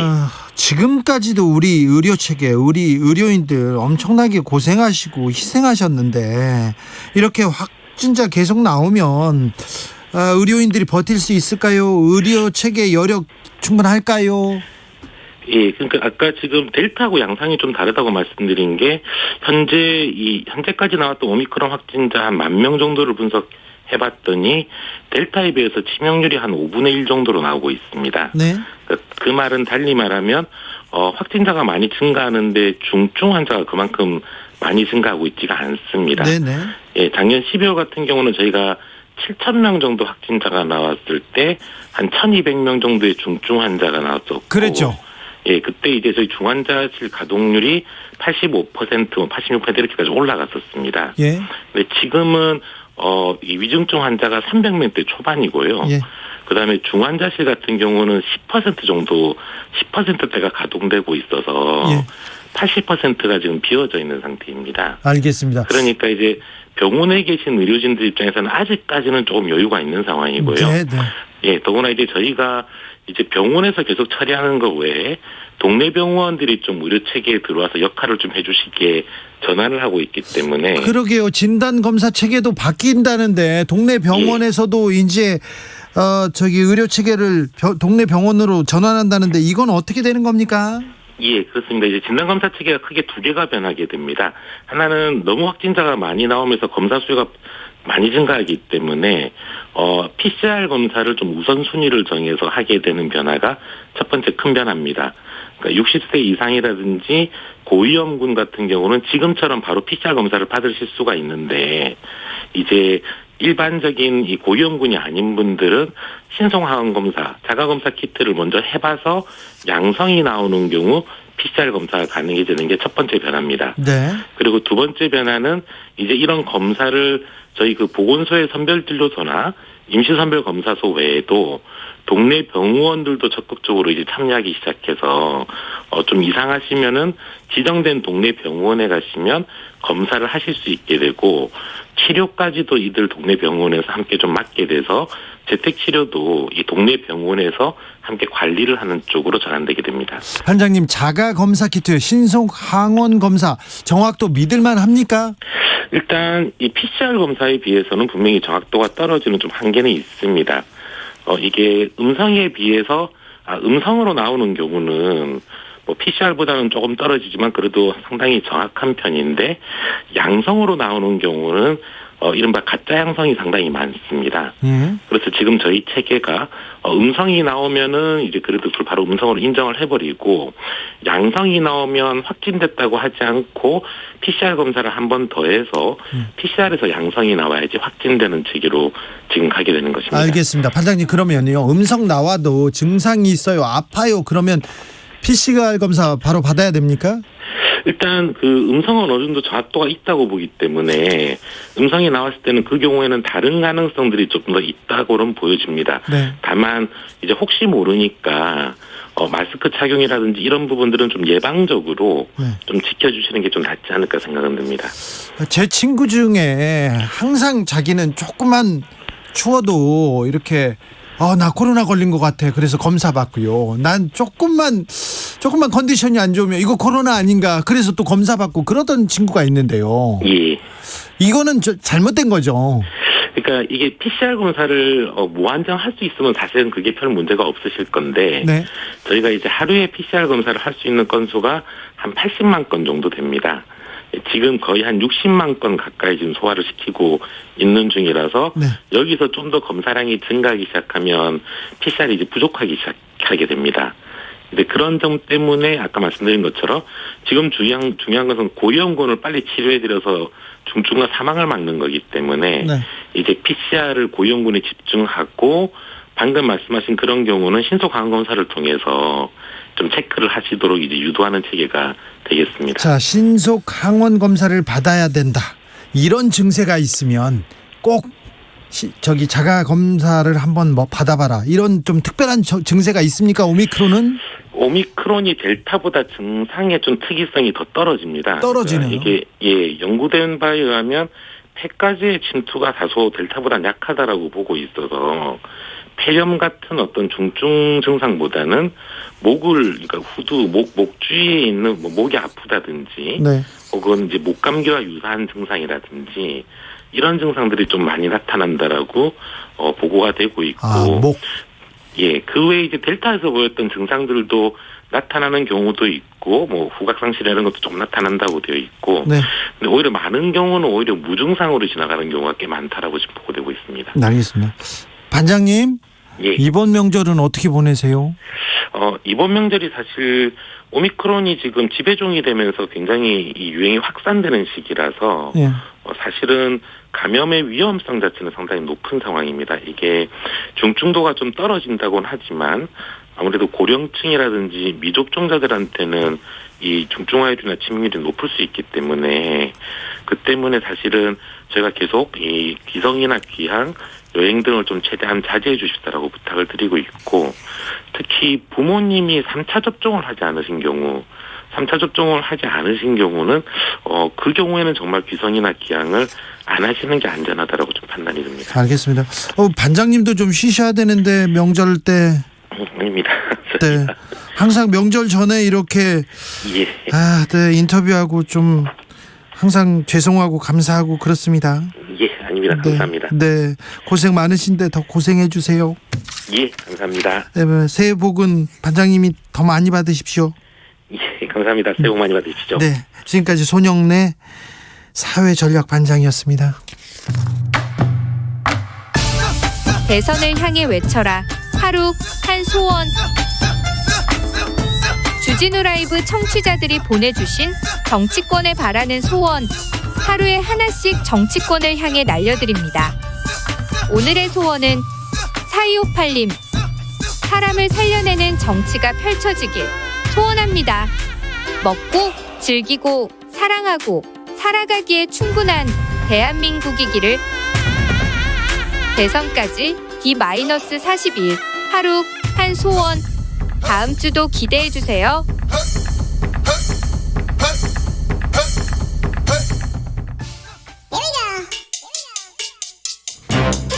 뉴스를 향한 진지한 고민, 기자들의 수다. 라이브 기자실을 찾은 오늘의 기자는 탐구하는 기자입니다. 미디어 오늘 정철훈 기자, 어서 오세요. 네, 안녕하세요. 오늘은 어떤 이야기 준비하셨습니까? 예, 그 자녀 입시 비리 등으로 재판받아왔던 이 정경심 씨 징역 4년 실형 확정됐습니다. 예. 그래서 오늘 이제 주요 일간지에서 사설이 좀 많이 나왔는데요. 어떻게 썼습니까? 예, 내용을 좀 보겠습니다. 일단 경향신문부터 보면요. 이 권력을 손에 쥔 극소수가 이 자본 네트워크를 총동원해서 특권의 대물림을 시도한 행태는 시민에게 충격과 분노를 안겼다. 특히 진보 성향 학자이자 문재인 정권 고위직을 지낸 이 조 전 장관 일가가 이 카르텔의 핵심에 있었음이 드러나며 이 좌절감과 허탈감은 커졌다라면서 이 조국 사태와 관련한 이번 판결의 의미를 짚었고요. 조국 전 장관을 향해서는 이 부인의 유죄가 확정된 만큼 사과하는 것이 최소한의 도리다. 그리고 한국 사회도 이 상처받은 청년을 보듬는 데 에너지를 모아야 한다. 이렇게 밝혔습니다. 조 전 장관이 사과를 했는데 또 사과를 하는 것이 최소한 도리라고 매우 강력하게. 예, 그게 뭐 명확한 사과가 아니었다고 보는 것 같고요. 네. 한겨레의 경우도 했는데 또 해라. 아, 네. 한겨레도 오늘 사설을 내고 이제 스펙 품앗이로 불리는 이 부모의 사회 문화 자본을 이용한 지위의 대물림에 대해 이 국민들이 얼마나 민감하게 반응하는지 이번 사건이 여실히 보여줬다라고 밝히면서 이 정경심 교수가 재판 과정에서 진솔한 반성 없이 남들도 다 그렇게 했다는 식의 태도로 보인 것은 수긍하기 어렵다라고 한겨레가 오늘 비판을 했습니다. 네. 그러면서 기득권층의 특권을 비판해왔던 진보 인사의 내로남불을 지켜보며 얼마나 많은 사람들이 허탈감을 느꼈을지 헤아려 보기 바란다라고 하면서 이 검찰의 정치적 행태와 과잉 수사에 대한 비판은 온당하지만 부모의 지위를 이용한 입시 비리는 근절돼야 마땅하다라고 주장했습니다. 검찰의 정치적 행태와 과잉 수사에 대한 비판은 온당하지만 예. 네, 입시 비리는 근절돼야 마땅하다. 한겨레 경향 매우 강력한 비판이었군요. 예, 한국일보의 경우는 이 판결을 부정하는 듯한 행태가 이 민주당의 내로남불 이미지를 만들고 공정을 요구하는 목소리를 키워서 이 정권 심판론의 토대가 되었음을 뼈아프게 새겨야 한다라고 역시 오늘자 사설에서 밝혔습니다. 네. 보수 언론은 어떻게 보도했습니까? 예, 오늘자 신문 보면 이제 경향, 한겨레, 한국일보 다 관련 사설을 냈는데 조선일보와 동아일보는 오늘 관련 사설이 없었습니다. 없더라고요. 얘기가 없어요. 예. 판결에 대한 얘기가 없어요. 그동안 네. 많이 해서 그런가요? 예, 그럴 걸 수도 있고요. 네. 왜 안 냈는지 조금 의아하긴 했는데요. 네, 알겠어요. 뭐 이해는 됩니다. 뭐 무슨 생각을 하는지는 저는 이해는 되는데요. 중앙일보만 이제 사설을 냈는데 부산대는 이 허위 스펙을 활용해 이 2014년 부산대 의존원에 합격한 조민 씨에 대한 입학 취소 절차를 신속하게 진행해야 한다라고 중앙일보가 오늘 주장을 했습니다. 네, 판결이 끝났다. 이제 딸은 어떻게 할래? 이렇게 한 걸음 더 나가야 된다고 중앙일보는 얘기해요. 예, 아무튼 오늘자 사설을 보면 좀 메시지는 한 방향으로 모아지고 있는 상황으로 보입니다. 알겠습니다. 네. 다음 이야기는요? 네이버의 어떤 그 불공정성에 대한 이야기는 계속 있어 왔는데요. 이거 수년째 계속됐죠. 네, 최근에 이번 주 수요일이었죠. 이 네이버가 학계에 의뢰했었던 이 뉴스 알고리즘 검토 결과가 드디어 나왔습니다. 그렇습니까? 네이버에서 의뢰했어요? 예, 그 네이버가 하도 욕을 많이 먹으니까 네. 이제 그 전문가 집단에게 의뢰를 한 건데요. 저도 그 전문가에 끼고 싶은데. 네. 그래서 네이버 알고리즘 검토위원회가 이제 그 검토 결과를 냈는데 뭐라고 했습니까? 예, 네이버가 이 언론의 정치적 성향을 알고리즘에 반영하는 건 아니다라고 밝히면서도 개선이 필요하다고 밝혔습니다. 구체적으로 좀 보면요. 아니요, 저는 이 말 믿을 수가 없는데요. 네, 구체적으로 보면 이 뉴스 검색 알고리즘이 작동하는 부분과 관련해서는 언론사의 이념과 성향을 분류해서 우대하거나 제외하는 그런 요소는 찾아볼 수 없었다라고 결론을 냈고요. 다만 이 송고되는 기사량이 많은 언론사에게는 이 알고리즘이 유리하게 작동하는 것으로 우려되는 부분이 존재한다 이렇게 밝혔습니다. 쉽게 말하면 온라인 이슈 대응 역량을 갖춘 대형 언론사들이 대체적으로 보수적 성향을 가진 편인데 이 특정 이념 성향의 언론사가 더 노출되도록 설계되어 있지 않더라도 이용자 경험 차원에서는 이 특정 성향 언론사의 노출 비중이 상대적으로 높을 수 있다는 게 이제 결론인 거거든요. 특정 성향 언론사 노출 비중이 상대적으로 높을 수 있다. 네. 상대적으로 높아왔습니다. 그러니까 알고리즘 자체는 그렇게 설계가 안 돼 있지만 결론적으로는 이제 조선일보나 중앙일보와 같은 이제 온라인 이슈 파이팅을 많이 하는 온라인을 하루에도 기사를 정말 많이 쏟아내거든요. 이 두 곳이. 이런 보수 언론사의 기사가 중점적으로 추천되는 경향이 결론적으로 이게 나오게 된다는 거죠. 그렇죠. 예. 근데 이게 언론사 성향의 가중치를 둔 게 아니라 이들 언론이 기사량이 많고 온라인 대응에 적극적이라는 게 이유인데요. 근데 어쨌든 이용자들 입장에서는 특정 언론사 기사가 많이 노출되는 경험을 겪을 수밖에 없는 상황입니다. 예. 그래서 이제 뭐 뉴스타파나 뭐 미디어오늘이나 시사인 같은 언론사들의 경우는 기사량이 일단 적잖아요. 그러니까 네. 뭐 기사 노출과 관련돼서는 격차가 굉장히 벌어질 수밖에 없는 것이죠. 아니 기사를 양으로 보고 양으로 승부하는 기사 내용 질, 이 기사가 이 사회 이 지금 이 나라에 얼마나 보탬이 되고 중요한가 그런 걸 생각해야지 기사 양으로 따진다니 이건 조금 우리나라 1등 포털 매체 그 대답치고는 좀 공색해 보입니다. 예, 그래서 이번 결과는 네이버 알고리즘이 양질의 기사를 제대로 추천하지 못한다는 사실을 드러낸 점에서 좀 의미가 있다고 보거든요. 예. 개인적으로는. 그러니까 심도 있는 기사가 노출이 안 되는 거예요. 그게 그러면. 예, 드러난 거고요. 네. 그래서 네이버에서 이 결과를 바탕으로 좀 대안을 좀 내놔야 되지 않나 네. 생각하고 있습니다. 네. 참고로 제가 기자 시절에 이 정도는 저 세상을 좀 움직일 만한 정말 보탬이 될 만한 기사다 이렇게 심혈을 기울여서 썼던 기사 중에 네이버 메인에 올라간 기사는 진짜 드물어요. 또 다른 포털에는 매번 메인에 올라갔는데 네. 이게 특종성 그리고 화제성 그리고 이게 사회에 보탬이 된다 이런 생각을 했음에도 불구하고 모든 기사가 따라 쓰는데 제 기사를 받아 쓰는데 다른 언론사 기사가 올라가더라고요. 좀 편향적인 기사를 제 기사를 가지고 가공한.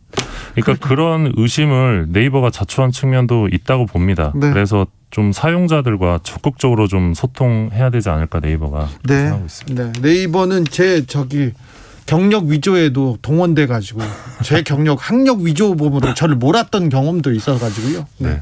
알겠습니다. 쌓인 게 많으시군요. 아니요, 제가 네이버에 대해서는 좀 논문을 쓸 수도 있을 정도인데 지금 이 보고서에 대해서 네. 제가 수긍하는 부분과 못하는 부분도 있다 이런 얘기입니다. 다음 거 짧게 좀 다루겠습니다. 예, 요즘 시대에도 돈을 주고 기사를 막으려는 분이 있는데요. 그랬더라고요. 예, MBC 기자에게 보도 무마를 위해 3천만 원을 주려 했던 이 전광수 이진종합건설 회장이 김영란법 위반 혐의로 징역 6개월 집행유예 2년 선고받았습니다. 이분이 국회의원 아버지죠? 예, 전복민 국민의힘 의원의 아버지인데요. 앞서 MBC 스트레이트가 2020년에 이 편법 증여 여부 관련된 취재를 합니다. 취재를 하려고 했더니 아버지가 돈을 줬어. 예, 그러니까 아버지가 MBC 기자한테 내가 준비할게 좀 도와줘 이러면서 내가 한 3개 맞춰올게 3천만 원 가지고 온다니까 라면서 회유를 합니다. 네. 근데 요 장면이 그대로 다 방송에 카메라에. 나가거든요. 예. 그래서 방송에 나오고 나서 전복민 의원이 이제 부적절한 발언으로 무리를 일으켰다 사죄한다라면서 탈당을 했습니다. 그러다마자 돌아왔죠. 예, 지난달에 다시 복당을 하셨습니다. 네, 알겠습니다. 전복민 씨의 정복민 의원의 아버지가 네. 기자를 매수 시도하다가 집행유예형을 받았습니다. 그러니까 아들을 위한 과도한 노력을 하셨던 것 같습니다. 알겠습니다. 네, 기자들의 스타 미디어 오늘 정철은 기자 함께했습니다. 감사합니다. 고맙습니다. 라디오 정보센터 다녀오겠습니다. 이현 씨. 네, 설 연휴가 내일부터 시작됩니다. 퇴근길 정체 오늘 일찍부터 시작됐고요. 이미 긴 구간에서 이어지고 있습니다. 그리고 오늘부터 고향 가시는 분들 많은데요. 경부고속도로 부산 쪽으로 총 80km가 넘게 막히고 있고요.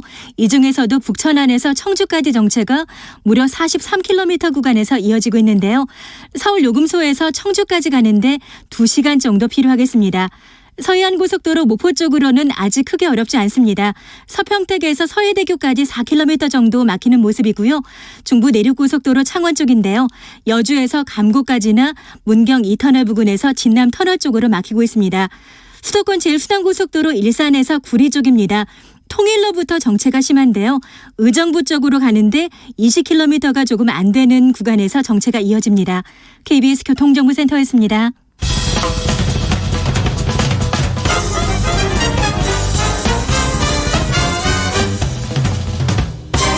훅 인터뷰. 훅 인터뷰 이어갑니다. 북한이 연초부터 미사일을 쏩니다. 벌써 6차례인데요. 이거 좀 또 쏘면 어떻게 하나 이렇게 좀 무섭기도 합니다. 왜 자꾸 쏘는 걸까요? 우크라이나도 좀 불안한데 이거 왜 쏘는 걸까요? 베이징 올림픽 앞두고 한 번 더 쏠 수 있다고 정세현 장관께서 말씀하셨는데 올림픽 때는 쉴 거라고 했는데 그게 맞는 건지도 물어보고 무서워하지는 않아도 되는 건지도 좀 물어보겠습니다. 설날 맞이 긴급 대담 준비했습니다. 정세현 전 통일부 장관 어서 오세요. 예. 미사일을 쏘고 또 쏘고 그렇습니다. 네. 이거 왜 이렇게 쏩니까? 우선 금년 들어서 1월 5일 날 시작해가지고 예.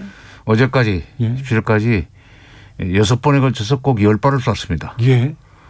그런데 작년 말 당 중앙위원회 전원회의에서 한반도 정세가 불안정하다고 성격 규정을 하고 그렇기 때문에 국방력을 강화하겠다는 방침을 정했다는 건 지난번에 내가 얘기했어요. 예.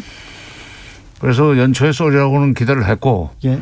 올림픽 전에는 몇 방 더 쏠 거다 하는 얘기를 했는데 올림픽이 아직 시작은 안 됐으니까. 예.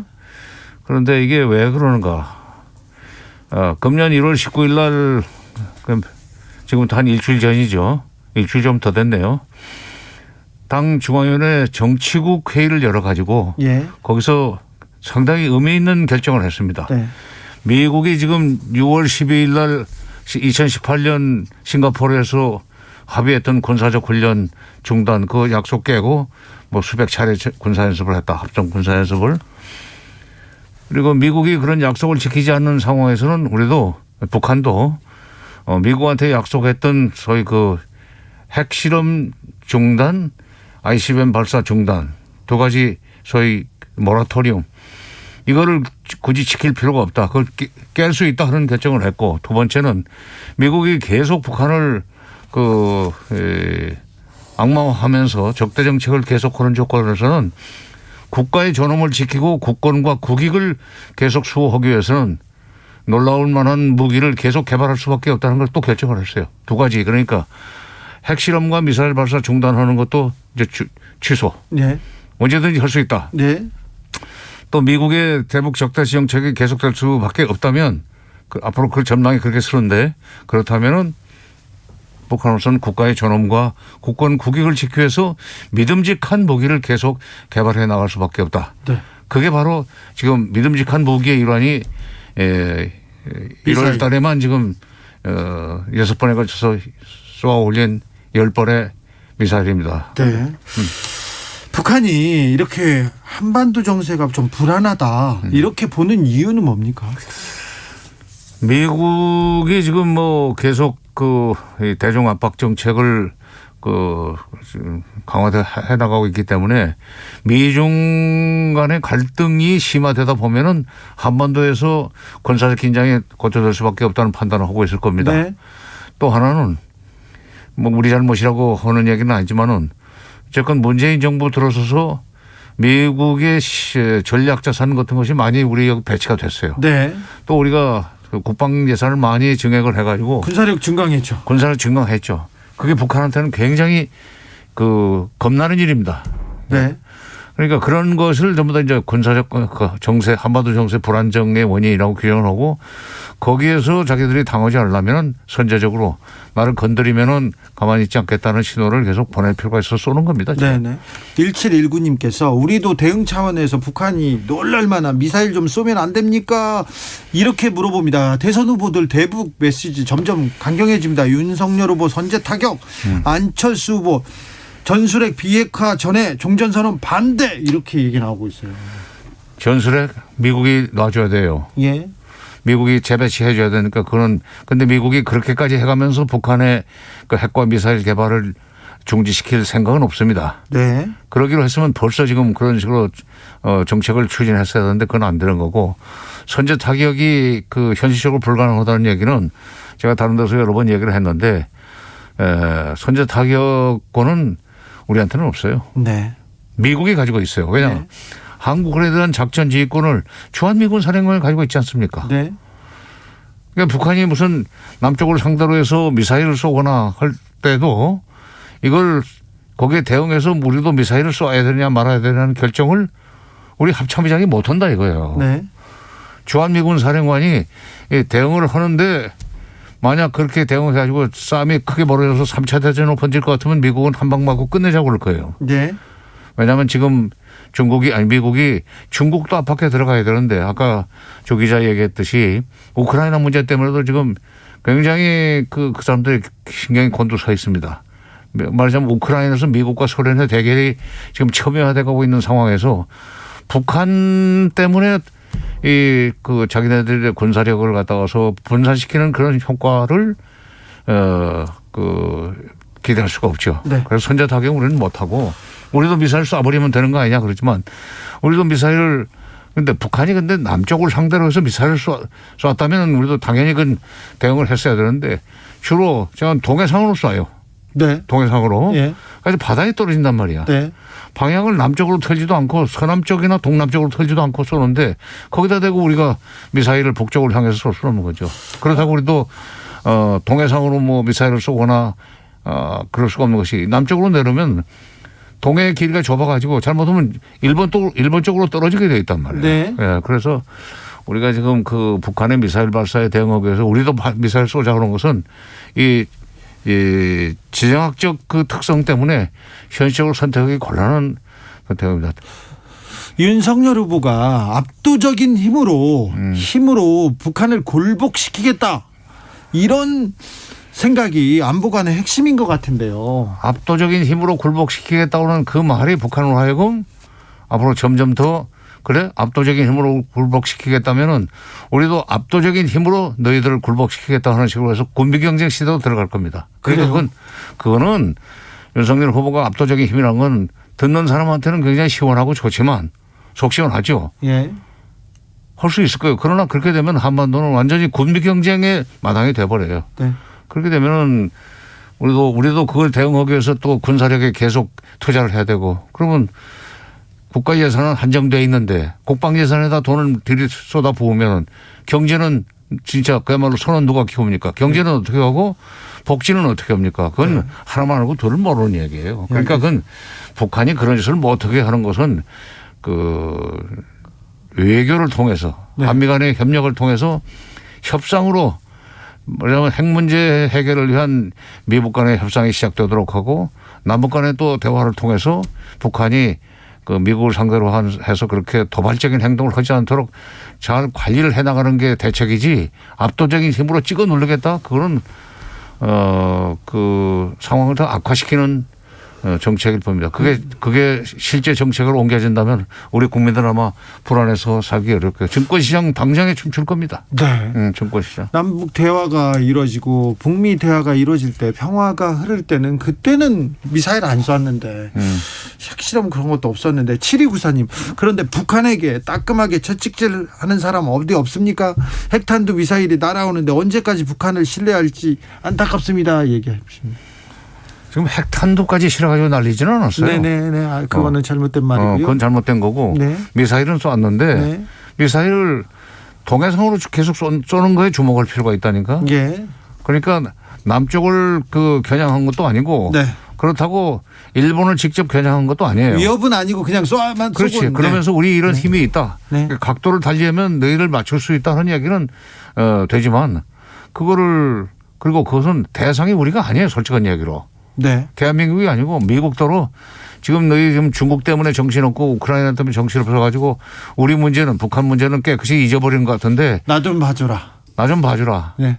계속 우리를 무시하고 이렇게 방치하면은 그동안에 우리가 엄청난 군사력을 키워가지고 나중에 너희들 골치 아프게 만들 수 있어 미국을. 예. 그러니까 그러기 전에 나를 말려줘 하는 의미도 담겨 있어요. 나 좀 봐줘. 나 좀 말려줘. 이렇게 하고 지금 미사일을 지금 바다로 계속 쏘다가 그렇지. 미국에서 반응이 없어요. 아우 내가 바쁘다 지금 설 명절에다가 우크라이나도 있고 다른 것도 미국은 설 명절은 아니지 지금. 네, 그래도요. 네. 거기에 동포들이 많이 사니까. 그래. 자, 근데 미국에서 반응이 없으면 북한이 또 도발 수위를 높일 것 같아서 그거 걱정. 그래서 근데 이제 또 이번 정치국회에서 어떤 결정을 했냐면 19일 날 정치국회에서 금년이 지금 김일성 탄생 110주년입니다. 네. 4월 15일. 예. 그다음에 2월 16일이 김정일 탄생 80주년이에요. 네. 그래서 김일성 주석과 김정일 위원장의 소위 그 업적을 기리고 조선민주주의인민공화국 그러니까 조선노동당과 조선민주주의인민공화국이 미국도 건드릴 수 없는 정도의 엄청난 힘을 가진 국가라는 사실을 보여주기 위해서라도 우리는 계속 이런저런 그 군사력을 강화해야 된다는 결정을 했어요. 네. 그래서 2월 16일은 올림픽 기간 중이기 때문에 미사일 같은 건 쏘지 않겠지만 4월 15일 전후에서는 아마 큰 걸 하나 쏠 것 같습니다. ICBM이나. 그렇지. 왜냐하면 더구나 김정일 위원장이 2011년 17년 11월 17일 날 세상을 뜬 뒤에 김정일 위원장이 바로 이제 집권을 했지만 실질적으로 실질적이 아니라 법리상 북한의 최고 권력자가 된 것은 2012년 네. 12년 4월 12일입니다. 네. 조선노동당 제1비서로 추대됐어요. 그러니까 4월 12일 그 당권을 장악한 4월 12일과 김일성 주석 110주년 탄생 기념일인 4월 15일 사이에 아마도 대대적인 열병식을 하거나 한쪽에서 하면서 동시에 함경도 쪽으로 올라가 가지고 거기서 미사일 발사를 하리라고 봅니다. 대륙간 ICBM급을. 네. 핵실험을 제기하는 건 아니겠죠? 그거 좀 걱정이 됩니다. 핵실험을 지금 핵실험 그전에 핵실험장을 쪽에 함경북도 쪽에 있는 핵실험장을 입구를 파괴한 적은 있는데 풍계리가 아직도 건재하다는 얘기도 있고요. 아직 좀 갱도를 거치는 징후는 안 보이지만은 그것을 완전히 헐어내지 않았다는 점에서는 언제든지 복구할 수 있다는 그 얘기고 필요하다면은 금방 복구해서 7차 핵실험을 할 수도 있죠. 그래서 4월 달에 그런 일을 벌일 수 있는 가능성이 있는데 문제는 3월 9일 날 이제 대선이 끝나고 나면은 새 정부 출범을 앞두고 여러 가지 정책 조정을 하고 뭐 그럴 거 아닙니까? 예. 그때 이제 참 고달퍼질 거예요. 아이고, 그러면 다시 뒤로 후퇴해가지고. 문재인 정부는 이제 물러나는데 몇 달 안 남았고 예. 새 정부는 출범하기 전이고 그럴 때 북한이 그야말로 남쪽한테 굉장히 위협이 되는 그러나 실질적으로는 미국한테 신호를 보내는 군사행동을 할 수 있다. 네. 북한의 목적, 북한은 뭘 얻으려고 지금 계속해서 미사일을 쏘아대는 거예요? 좋은 질문이에요. 그렇습니다. 이렇게 위험한 짓을 계속하고 미국을 겁주는 행동을 하면은 네. 미국이 결국은 처음에는 뭐 유엔 제재를 하겠다고 나서거나 또는 동맹국들과 협의를 해서 북한을 혼내주지 않은 외교 회담도 하지만 네. 더 세게 나가면 결국 미국이 북한과 협상을 하자고 뒤로 접촉을 시작했었습니다. 그러니까 미국이 더 사고 치기 전에 우리가 빨리 좀 만나자. 다 그런데 중국 문제하고 우크라이나 문제만 신경을 쓰는데 가만 놔두면 중국, 우크라이나 이상으로 당신네들 괴롭힐 수 있어. 빨리 그리고 미국과 협상을 시작해서 어려운 경제 문제도 좀 풀어야 되겠다. 네. 알겠습니다. 북한은 저렇게 미사일을 쏘아대는데 미국의 전략이 궁금합니다. 주한 미국 대사로 대북 조정관 출신 골드버그 내정됐다는데 우리한테는 좀 좋은 신호입니까? 아니요. 그게 우리한테는 뭐 결과적으로 좋은 신호. 그 대북 정책, 대북 제재 담당관이었던 사람을 지금 대사 내정자로 발표한 것도 그러니까 김유리 씨가 아니고 지금 골드버그가 오네요. 글쎄요. 그러니까 제 친구 북한이 미사일 발사를 계속하는 원인 중에 하나라고 볼 수 있습니다. 네. 또 하나 이쪽에 윤석열 후보가 선제 타격을 얘기하니까 그래? 뭐 지금 아직 대통령도 아니고 당선자도 아니지만 그래 한번 해볼래? 응? 선제 타격할 수 있어? 지금 몇 번을 쐈는데도 선제 타격이 불가능하다는 것이 이미 지금 확인이 됐잖아요. 예. 확인이 됐잖아요. 미국이 안 움직이니까. 예. 그런데 무슨 놈 선제 타격이야 하는 그 의미도 있고 대북 정책, 대북 제재 조정관이 대남 대사, 한국 대사가 된다? 그래? 좀 골치 아프구만. 그러면 정말 좀 그런 사람이 제정신이 들도록 하려면은 우리와 협상할 수밖에 없다는 생각을 갖도록 만들어야 되고 북쪽과. 네. 그러려면은 더 세게 나가라. 네. 더 세게 나가면은 미국은 결국 뒤로 사람을 보내더라. 여러 번 그렇게 성공한 적이 있습니다. 네. 지금 북한도 그렇고 미국도 그렇고 그냥 강국. 또 하나. 네. 지금 북한 경제가 어려워요. 예. 어려웠기 때문에 북한 주민들의 그 자신감이 없습니다. 네. 근데 경제적으로 북한 주민들한테 자신감을 심어줄 수 없는 상황에서는 군사적인 그 힘을 과시해 가지고 경제는 어렵지만 군사적으로는 우리가 빵빵하다. 예. 자존감을 키워줄 수 있기 위해서도 이런 짓을 하는 측면이 있습니다. 예, 2000년대 초반에 북한에 취재 가보면 그 얘기를 계속 하더라고요. 우리가 경제는 떨어지지만 군사력으로는 군사력 먹을 게 없다고 먹을 게 없어가지고 굶고 있는데도 계속 군사력 얘기만 하고 있더라고요. 그러니까 군사강국, 경제강국, 군사강국, 문화강국 그런 사상강국. 네. 그 사상강국 기본적으로 자기는 사상강국이래. 그리고 경제는 좀 떨어지지만 군사강국이기 때문에 네. 우리가 꿀릴 거 없다 하는 얘기를 많이 했었죠. 네, 했죠. 많이 들었습니다. 그런데 지금 바로 그런 상황에 경제가 어려워지기 때문에 오히려 군사적으로 이런 이 위협적인 행동을 해서 미국이 자기네들을 괄목상대하게 만드는 그런 전략을 쓰고 있다고 봅니다. 네. 북한의 도발은 계속되고 수위는 높이고 미국은 국내 현안으로 정신이 없어서 한반도까지는 좀 살필 겨를이 없는 것 같고요. 한반도는 지금 한국은 대선 기간에 또 강경 보수 메시지만 나오고 북한이 저렇게 계속 미사일 쏘고 그러면은 방향은 남쪽이 아니지만은 그 불똥은 우리한테 떨어진단 말이야. 예. 그래가지고 그걸 제대로 대응하지 못한다는 차원에서 이제 정부를 비판하기도 하고, 예. 그다음에 선제 타격을 하겠다는 이 후보가 오히려 속신하다 하는 식으로 나갈 수도 있는데 북한도 그런 행동이 남한의 대선 전국에서 어떤 영향을 미쳐가지고 어떤 결과를 가져올 것인지를 한 번은 생각해 봐야 돼요. 네. 계속 우리 국민들이 보수 쪽으로 기울 수밖에 없도록 하면 저희들 남는 게 없어. 그래요. 북한 득될 것이 없어요. 남쪽에서 소위 평화지향적인 그런 그 세력이 집권을 하면은 자기들도 경제적으로 도움이 되고 그러지만 안보지향적인 세력이 집권을 하게 되면은 그건 북한 경제는 더 이상 일어날 수가 없습니다. 네. 그러니까 북한도 좀 심사숙고를 해야 돼요. 네. 핵 포기해라. 그러면 대화도 하고 경제 지원도 해줄게. 이렇게 얘기하는 사람들이 있습니다. 그럼 핵이라는 게 핵 문제가 30년 넘은 문제인데 핵 문제를 핵을 포기시키려면은 단계적으로 제재를 완화해 가면서 경제 지원도 해줘가면서 차례차례로 이만큼 줄 테니까 핵은 이만큼 포기해라. 그다음에 경제를 이만큼 더 크게 지원할 테니까 미사일을 이만큼 내놔라 하는 식으로 해서 단계적 동시 행동으로 풀어야지 핵을 먼저 포기하라? 절대로 안 합니다. 핵을 포기하고 미사일을 포기하면 그날로 미국한테 맞아 죽는다는 생각을 북한은 하고 있어요. 네, 그건 방법이 아니겠네요. 방법이 아니지. 네. 그러니까 북한이 핵을 포기하면 그때 남북 관계도 활성화시키고 경제 지원하겠다는 네. 그런 순서가 바뀐 정책을 얘기하는 사람들도 있어요. 네. 그러나 한반도 현실로 봐서는 그리고 북핵 문제의 속성으로 봐서는 네.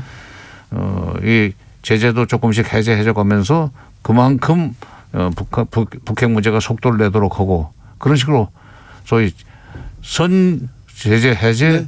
후 북핵 문제 해결. 네. 그런 순서로 들어가야 됩니다. 알겠습니다. 북이 계속 미사일을 쏘아대고 있는데 설날 저희는 불안해할 필요는 없죠.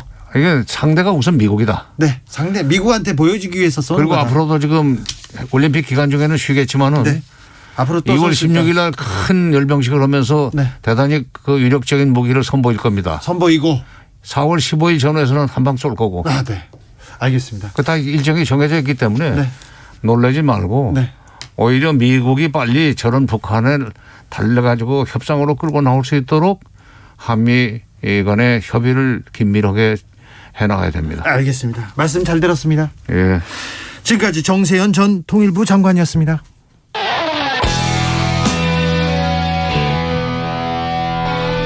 스치기만 해도 똑똑해진다. 드라이브 스루 시사 주진우 라이브.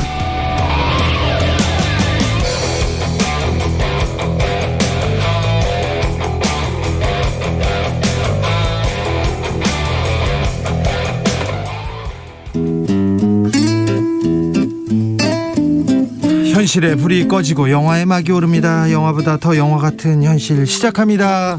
라이너의 시사회. 영화 전문 유튜버 라이너 어서 오세요. 네, 안녕하세요. 네, 명절인데 복 많이 받으십시오. 네, 새해 복 많이 받으십시오. 제가 정세현 장관한테 세뱃돈을 받아야 되는데 방송 때문에 못 받아가지고 아주 마음이 아픕니다. 세뱃돈 받았어야 되는데. 자, 오늘은 어떤 이야기 가볼까요? 네, 항상 대선 시즌 되면 나오는 이야기가 이런 어떤 무속신앙 관련한 이야기가 나오는 것 같아요. 나왔어요. 그 전에도 나왔어요. 네, 우리나라 같이 세계적인 최고의 어떤 인터넷 인프라를 갖춘 IT 강국에서 이런 이야기가 나온다는 게 참 시대가 지나도 변하지 않는구나라는 생각이 듭니다. 예전에도 나왔는데요. 2012년 대선 전에, 12년 대선 전에 박근혜 대통령 그 집안에 묘가 하나 있어요. 묘가 하나 있는데 묘 자리에 이게 날카로운 바위가 하나 있어요. 바위가 있는데 그 바위가 좋다, 아니다, 이것 때문에 총 맞고 칼 맞는다, 역술인끼리 싸웠다가요. 싸워가지고 패싸움까지 벌어졌어요. 패싸움까지요? 네. 그래가지고 제가 거기 가서 만나봤는데, 그리고는 그 이후에 살인까지 이어지는 경우가 있었습니다. 네.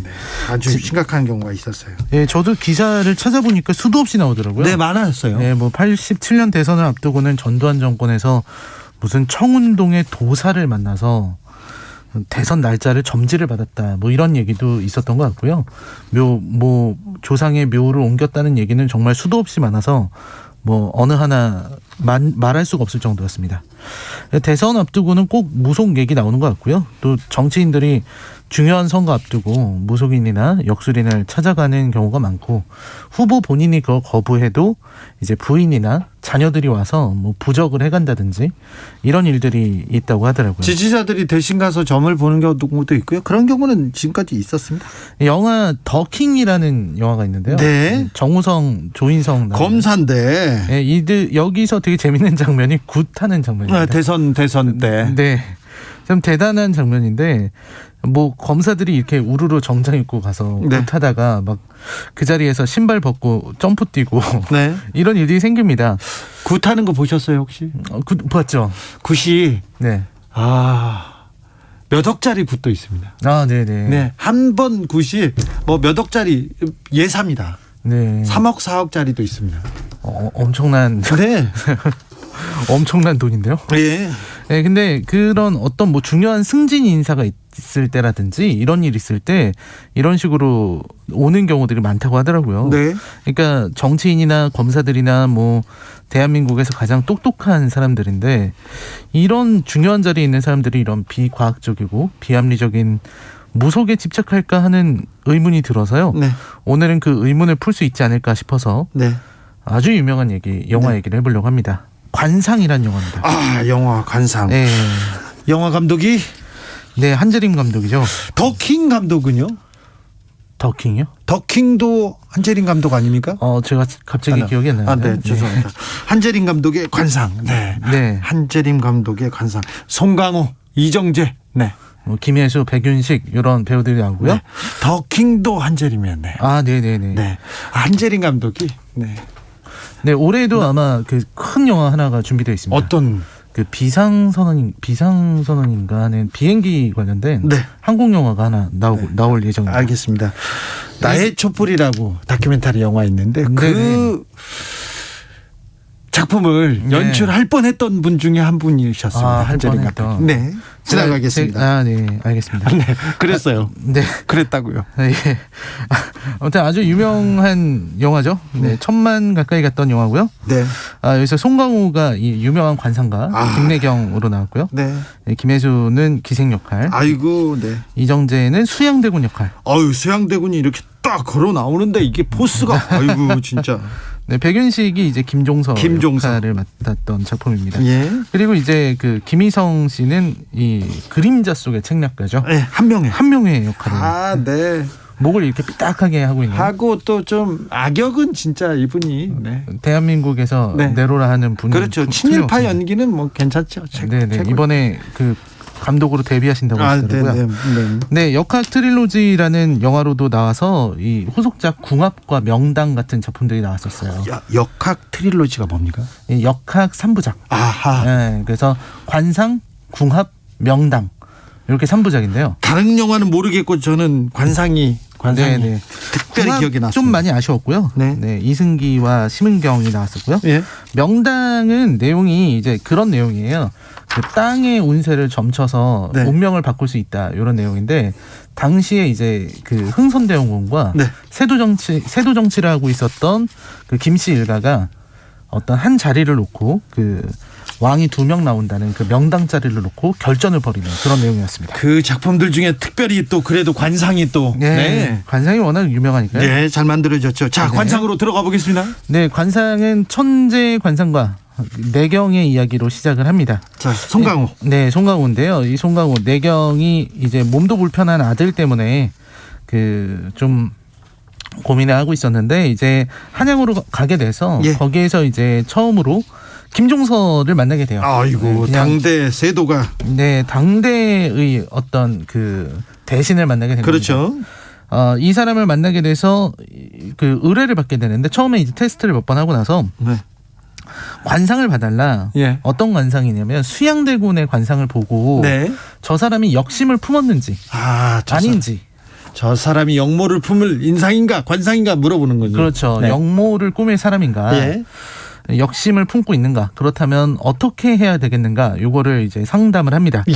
그때 이제 처음으로 수양대군의 속셈을 꿰뚫려고 이제 가서 보게 되는데 수양대군 쪽에서 한 번은 이제 가짜 자기 부하 중에 한 명을 내보내서 김내경이 잘못 봐요. 이게요. 네. 점을 많이 보는 사람들 있지 않습니까? 네네. 많이 보는 사람들은 일부러 이 사람이 신기 있는지 알려주려고 용한지 아닌지 보려고 가짜 있지 않습니까? 진짜 좋은 사주, 가짜 사주를 먼저 던져준대요. 이 괜찮겠습니까? 근데 거기에서 정확하게 풀어내지 않습니까? 그러면 이제 그때부터 시작되는 거죠. 아, 그때부터 진짜로. 정치판에도 그런 경우가 많아서요. 그 얘기는 할 수가 없네 제가. 네. 아무튼 김내경이 이제 봤는데 이 사람은 역심을 품을 그런 그릇이 아니다라고 했는데 김종서가 당신이 잘못 봤다. 내가 관상은 모르지만 수양대군은 능히 그럴 사람이다. 그렇게 해서 두 사람이 이제 동시에 보게 됐는데 자기가 속았다는 걸 알게 돼요. 그래서 이제 수양대군이 잠든 틈을 타서 관상을 살짝 바꿔서 이제 조금씩 운명을 바꿔내려고 했는데 그런 걸 시도를 합니다. 예를 들어서 얼굴에 작은 점을 찍는다든지 이런 것들이었는데요. 하지만 결국 어떤 거사를 벌이려고 했는데 한 명의 계략 때문에 실패하고 맙니다. 한 명이 어떤 계략을요? 그러니까 정계 진출한 이 내경의 아들을 붙잡아서 눈에 염산을 부어서 눈을 멀게 만든 거죠. 아이고 이런. 네, 그걸 보자마자 이제 그리고 내부적으로 이제 수양대군에게 김종서가 한 일이라고 다 밝히게 되고요. 결국 여차저차해서 역사대로 흘러갑니다. 이 김종서 장군은 수양대군에 의해서 살해당하게 되고요. 제거되죠. 네, 그 유명한 사육신들의 제거 이런 일들이 다 벌어지게 됩니다. 그리고 나서 내경은 이제 수양대군을 만나가지고 수양대군에게 비웃음도 당하게 되고요. 마지막까지 그걸 물어보죠. 내가 왕이 될 상이냐? 내가 왕이 될 상인가? 그렇죠.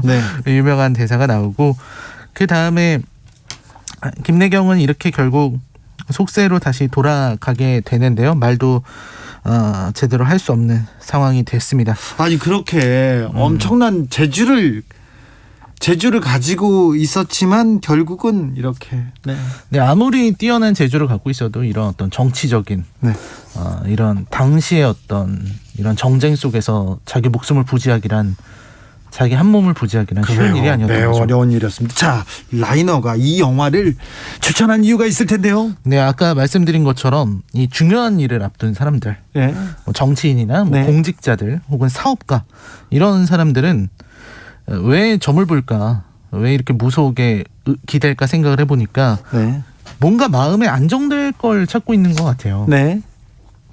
딱히 뭐 무속에 의존해서 뭔가를 해보겠다. 이런 거보다는 그냥 다들 좋다고 하니까 해서 나쁠 거 없으니까 하는 게 아닌가 하는 생각이 들었습니다. 만약 정말로 무속의 힘으로 무언가를 해보려고 한다면 그건 참 큰 문제가 아닐 수 없겠는데요. 근데 제가 기사 찾아보면서 생각한 건데 무속인들이 그 대선 시즌만 되면은 당선자 예측을 하더라고요. 해요. 당선자 측도 하고요. 무속인들이 일부러 그런 기사 써달라고 기자들한테 접대하더라고요. 접대해요. 그래서 저 그 어떤 기사 써달라고. 어차피 확률이 뭐 반반 아닙니까? 그렇죠. 예, 그런 경우 많아요. 어차피 양강 구도인 경우가 많으니까. 저 가장 깜짝 놀랐던 게 기자들이 가장 깜짝 놀랐던 게 얼굴에 화장을 한 역술가가 기자들 모아서 룸사롱에서 접대한다고 하는 걸 보고 제가 너무 깜짝 놀랐어요. 네. 기자들한테 많이 해요. 정말 기자들한테 정보도 없고요. 정말 요지경 세상입니다. 네, 그랬다고요. 네, 그런 일들이 있는 줄 몰랐지만 아무튼 이 사람들이 대부분 이제 50대 50이니까 눈 감고 찍어도 반은 맞추니까. 50대 50이 아니라 지금껏 역사 속에 보수당을 찍으면 확률이 높아지 않습니까? 조금 더 훨씬 높았죠. 네. 근데 이제 대부분의 무속인들이 다 틀린 대선이 한 번 있었다고 하더라고요. 노무현 전 대통령 때 그때는 대부분의 무속인들이 이회창 후보의 당선을 예측했다고 합니다. 그래도 끝나고 나잖아요. 내가 다 맞췄어. 내가 맞췄어. 다 그렇게 얘기합니다. 네, 봐라 이렇게. 정말 용한 점쟁이였다면은 당시 노무현 후보의 기적 같은 승리를 예측을 했어야 됐는데 아무도 못했고요.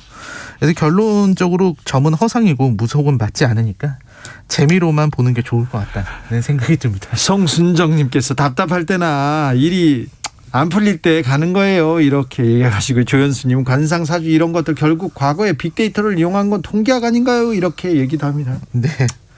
알겠습니다. 이번 주의 시사회는 관상이었습니다. 관상 재밌게 봐봤습니다. 감사합니다. 네, 감사합니다. 라이너 명절 잘 보내세요. 네, 새해 복 많이 받으세요. 네. 이날치에 범 내려온다 들으면서 저는 여기서 마무리하겠습니다. 오늘 돌발 퀴즈의 정답은 신속 항원 검사였습니다. 지금 뭐 약간의 코로나에 걸린 거 아니야 그런 생각이 들면 신속 항원 검사 먼저 받으셔야 됩니다. 자, 저는 내일 오후 5시 5분 주진우 라이브 스페셜로 돌아옵니다.